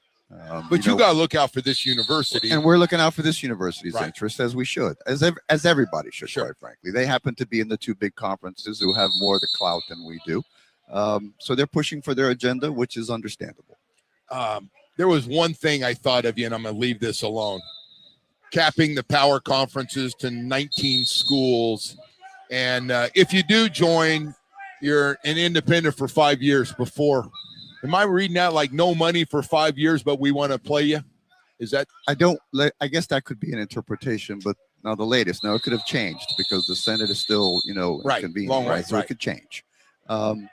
But the way I think it's an easier way to think about it, the 19 cap seems to be the latest that I saw. So, we're at 18 or 17, and the Big Ten's at 18. I think the SEC's at 16. The independent rule is, remember, the way it's written, A6s can move up into A4s. Okay. All right. So that's one thing. The second rule they created was movement amongst the A4s. That's where this independence thing comes. Who can move in or move around? Okay. And remember, not every school is in a conference for every sport. So you think about it that way. It's not every school. So I think of that clause as you're 5 years independent before you move into an A4 or move around an A4, not while you're in the A4. Gotcha. So there's only one school of consequence that fits that definition that today is an independent and would be an independent for the 5 previous years that's not in a conference for football. For football, there's one big school, right? Notre Dame. And essentially, and there's another one, but doesn't have the brand of this. So there's one or two, but Notre Dame would fit that definition and therefore be allowed, if this rule passed, to move into a conference, and a conference could take them. So that's what this rule is more about than anything else. So look, Notre Dame as a big brand, they have their own TV contract. Sure. They've earned that, right? As you and I were little kids, Notre Dame was the school, that was it. Right? So Notre Dame, the Big Ten, and the SEC, they've earned their seat at the table, and they're using their seat at the table appropriately. And again, I don't begrudge any of them that opportunity. We are doing our thing here to make sure that we will be where we need to be once the contract expires. Woody and I were talking early this morning, and I'm not trying to put Woody on the spot here. Why not? Put Woody on the spot. We were talking about, I think when we have more good teams in the ACC, it's good for business. I don't want to see everybody down. I want to see Florida State. I know we got UM fans that go, it's great. And not because I had one of my many kids go to that school, but it As just, did I. So yeah. We both have. So, but I just think it's good when Florida State's good, and Clemson, maybe they could be back. We'll find out. We're going to find out firsthand on the road. But what's your take on the ACC? And listen, they say that about Miami. You say that, Joe, not too many years ago. Like, hey, Miami, you ever going to be Miami again? Right. I do think you're both right. I think my listening to what Woody's commentary was about is the current state of affairs at those programs. Although Clemson, I think, got 8 or 9 guys drafted in the NFL last year. Yeah. So notwithstanding still the get record, some players. Yeah. they have a lot of talent on that team. It takes a lot to win, as you know, Joe, better than anybody. But I think, look, the reason the Big Ten and the SEC and Notre Dame are at that exclusive table is because they've done a lot of winning. The ACC is going to need to do a lot more winning to get a seat at that table, whoever that is. Right. I said before that I think we're the only team that made the top 25 the last 2 years in the ACC in football. While the other 2 big conferences, half the conferences make the top 25. So the conference has to win more in order to get that seat at the table. Right. That's just math. And so I root for them all except when we play them. Now the fan in me, I changed my hat now. They're just a pure fan. I just want to go undefeated. Right. Okay? No, I get it. And so I'm with you on that. So the fan me, just wants to be undefeated and win all the games. But the conference needs to win more in football. Yes. In order to earn a seat at that table that we keep talking about, the Big Ten and the SEC and Notre Dame. Joe, one great thing has been, look at Mario's getting that we got more hype this year, honestly, than last year. We really do, as far as how good this team can be. I feel like people are like, now we've teased everybody one drive away. So now people are going next step with what they've done and the recruiting class and all the things and the transfer portal. Mario hates all that stuff. 1-0. 1-0. He goes down and beats these guys up like, don't listen to that stuff. Right. And yet, Joe, it's out there. It hits you with it. Hey, you're running the show from both sides of the freeway here, man. And so it's real. It's good to have that. I think the narrative around us, and I'm talking about us being the football team this year, is slightly different than last year, right? Last year we just, year back, Cam's year, right? Cam really was the next step that put us sort of in the national spotlight. 1 or 2 plays away from making a playoff on Cam's team, number 1 pick in the NFL draft, etc. Netflix specials and the whole thing that Cam's earned, right? And last year was the next step. Did we think it would go all that way? Well, I'm sure we did. But, I sat here, I think a year ago, Joe, when you came out this and you asked me a question. I said, well, we won 5, we won 7, and we won 10. So we should do a little better than that. Yeah. Well, and that's what happened. So we won 10 plus 3 playoff games, right? Okay. So my view on that side of it is the same thing as I said. You invest in people you believe in, including all these young men and staff out here, and you hold them accountable to outcomes. So you would think that progression would continue. I don't mean win national championships. We won 5. We finished 1 or 2 10 times in the 80-year history. That is hard to do. Yeah. But being relevant, what's being talked about now today is our expectation of how it should be. But this is a different team than last year's team, right? It's not the same players. So who knows? But I think the relevancy part is what we're after. We always feel like we should be in the conversation. Miami should be in the conversation when it comes to athletics. Well, I got to tell you, it's been fun, Joe, and you've been a big part of it with conviction you guys have made to everything. By the way, congratulations. It's open, Joe. You did it on time. On time and on budget. On budget. Hey, I came out here and I was like, so I called last night, Joe. I trusted you, but I didn't want to bug you about it. You didn't trust me. I heard you say you're gonna have a lot of noise in construction. I did. I was worried, so I called Cam last night. Trusting us would have been you would have just showed up and believed it was going to be done. Okay, there was part of me. I said, Cam, listen, I hate to bother you, getting ready to go to bed, but I just got one because Cam Gorby, who's our head of PR yes. I thought there were and no, it's it looks great. It's done. TCO 3 days early, actually. Congratulations to the facilities team for getting it done. A couple of days early, actually. Yeah. Well, I'll tell you what, it looks fantastic, Joe. Well, it's 100+ yards. It's 100 yards. Plus Mario's 30-yard over here. He's more pumped about this 30 than he is the 100. 7-on-7, the offensive, defensive drills, plus the fields outside. So, we're making progress. Joe, I just got to tell you, man, and I say this as a compliment. You made it a point in suit. I know you run every part of this university, every part of it, and you find time to come over here at some point and spend time with parents, with getting to know players and supporting this thing, not just, sitting in your office, but people getting out to see you, man. That's the message I've told everybody about you as a president. Well, academics, our health system, and athletics. I spend time on all parts of it, as do our terrific faculty and our staff. So I'm just a wheel in the cog. So. Yeah. Well, listen, it's been great, Joe. Thank you. My pleasure. I appreciate it, man. Thank you so Joe, much. And student athletes, student athletes that life is good. The money's good, and we're good all the way around, and no question about it. Joe's working on me. I got a list of all the guys, very impressive degrees too. Some of those guys, it's funny. There are a lot of guys that do go to school and understand, either through parents or growing up, like, look, you can't play football forever. It'd be good to have. It's really important to parents. I totally agree. And you see a lot of that. Well, you see it. Remember, you can't play unless you're enrolled, degree seeking, and achieve a certain level of GPA. You can't play. Right. And so that goes part and parcel. What we're more focused on is getting them to finish. They have to do it. Right. But getting them to engage and finish is really important, because you played at the highest level. Unfortunately, most of them won't get to that level. No, they won't. That's just the fact of life. As good as your team is, and you're going, 2% will make great. And you're like, what? And you need the rest of your life. Yeah. And even the ones that get there, it helps them. One of my first rounders, has a master's degree last year. So he went beyond the Go ahead. You got to say it. You got to say which first rounder. I'm not going to say that. It's up for him to say. Okay. But one of the three. Pretty impressive. I already got a master's degree. Like I said, and there's a bunch of guys down there that are working on their master's degrees right now. That's getting it all done when you talk about that. Joe, thank you very much. My friend. Appreciate you. Woody, good to see you. You too. Forgot what you look like. No, he's still the same, but he's taking long vacations, Joe. There's no question. Well, he's got young ones. So. Thanks, guys. Appreciate you. Remember, go Canes. All right.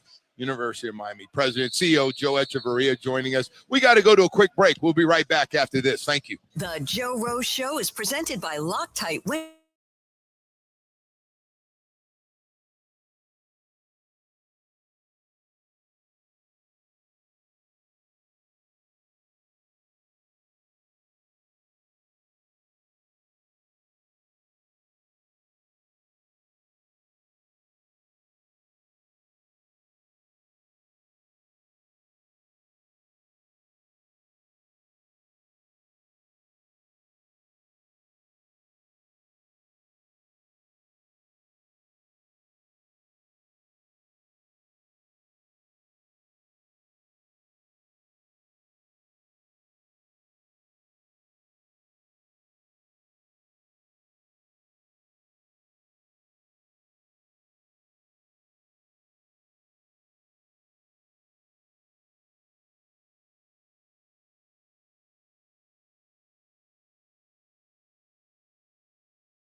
very thoughtful answers. Yeah, he doesn't dance around any of that stuff. No. Like, just very straight shooter. He is. He's been great and really cares about this university and cares about his sports, which is what obviously I care about. Do you think? Here's a question, right? Do you think it's heading in that direction where it will be two like mega conferences, and that's what it's going to be? Will it be the SEC and the Big Ten? And obviously, I guess they would at some point they would rebrand their names. That's a great question. At some point, do they just all get fed up with this thing and everybody's breaking rules? Yeah, and so I don't know how they're going to police all these things they're talking about. They're they can't police anything. Well, so I think the Texas Tech thing proved that the NCAA is completely. But they're powerless. saying the new things that they're doing and these meetings. I see the guys leading in both parties, or Republican and Democratic Party, are saying no. This is there's not going to be anything wrong, where this is going to tie everything up. And I'm like, no, it's not. There's always going to be a gray area. This like illegal recruiting and money under the table was around forever. Like there's always going to be ways to be, well, they're going to tie the NIL money in with the money from the outside and make sure nothing leaks in more money that's not supposed to be. And I'm like, oh, man, come on, man. So I don't know. It's a great question. Well, it just got away from everyone too quickly, right? Name, image, and likeness is what it was supposed to be, right? Yes. You go to a car dealership and you sign for a couple hours and they pay you a few grand. That's what it was supposed to be. I never thought, when you and I talked, and you did, by the way, I've said it 1,000 times. You said this thing's going to explode. And I went, nah, they'll get maybe 50 plus their scholarship. That's a lot of money. And I was thinking like an old guy that had a salary base of $35,000 my first year in the NFL. And I was thinking like that. I was like, nah, they'll get these guys. Are you kidding me? You got guys that are going back to college that could potentially be first-round picks because the money's so good. Yeah. We did have guys do that. Go play 12 college games. We'll pay you. What do you think these guys are making? What, upwards of $10 million now? Some of them probably. With all the stuff on the side. Is it Dante Moore from Oregon? Yeah. So he was supposed to be the second quarterback taken, and maybe the second pick, or third pick, and he went back and. So right away, now, $7 or $8 million. I mean, it wouldn't have been if he's got a chance to be that high a pick, because you're going to get a $40 million bonus. But listen, it could be, like you said, another year to get better, more starts, got things to work on, and you're making $7 or $8 million. God only knows what Oregon's paying on the Nike contracts, and it makes the decision a whole heck of a lot tougher, right? Because you know you're going to go get drafted by a terrible team. You know you're going to go get your brains beat in for a year or so. You are going to be, or look at what Cam Ward had to deal with. Well, let me tell you, the other part is, or you may not start. Yeah, that's true too. We're looking at Mendoza. Yeah, he's not going to start, right? It doesn't look like when they name a guy the starter for the off season. I told you I've been watching the Netflix thing with Cam Ward, and it's tough, man. He had a tough rookie season. Yeah, you know, no one around to help him on that team offensively. You know what though? Nobody really blamed him though. Like people believe he's the quarterback, but the talent was so bad around him. Yeah. And that's the same thing with Malik Willis to an extent, right? Like this year, like the talent around Malik Willis is limited. So I just want to see flashes from the guy that he can play. Malik and Cam, it's funny. They do some of those same things with throwing sidearm and doing stuff and not afraid to get aggressive with plays. I think Malik, and I've probably gone too far. And again, I don't know how consistent he's going to be, but he does things in practice physically that the other guys just can't do. You know, usually you got a bunch of guys out there, and, you know, if you didn't know the name, you're going, oh, that's pretty close. But man, this guy, he's got some special stuff, and he doesn't run at practice right now, and everybody knows what a good runner he is too. Yeah, but when the bullets start flying here, is he going to have enough around him to be successful? Well, that right tackle thing is that's a problem. That's more than a little concerning. If you got a problem at your tackle positions, you know, and I hope Austin's okay. I hope the press conference was 30 minutes ago I don't know what our head coach, who does a press conference every day at 9 o'clock, I don't know what he had to say today, but hopefully Austin Jackson, looking it up, some of you probably already know, and we're sitting out here at University of Miami. But hopefully he says the word is good on that he's going to be fine. And Austin Jackson is day to day. Okay. There you go. What does that mean to you, day to day? Oh boy, that tells me that he's got a toe problem. So anyway, there you go. Day to day. Yeah. We're all day to day. We're all day to day, aren't we? We're day to day. There's no question. There's no question. We're day to day out here, man. There's. This is going to be fun though, watching practice out here today. Well, listen. First of all, we're going to have Mario Cristobal coming up here, and we're going to talk to the head coach. But I want to say, first of all, the place looks fantastic. Amount of money they put in this thing is just amazing to build this palace out here. It's just nice, so nice. Beautiful weight room for the football team. Still have stuff for all the other athletics. Got this huge field, which makes it nice. And by the way, all the extra space, just that extra 30 yards, Woody, makes it just amazing. And then on top, I mean, it's as nice as. Well, you got to compete, and we just talked about the mega conferences and all that. You got to have these facilities if you want to, keep your name in the mix for listen, one of those. Mario got an extension. Yep. He's coming off one of the best recruiting classes, if it sticks, for next year in the history of this team, what they've been able to do. So anyway, hey, we're going to take a quick break. When we come back, Mario Cristobal will join us.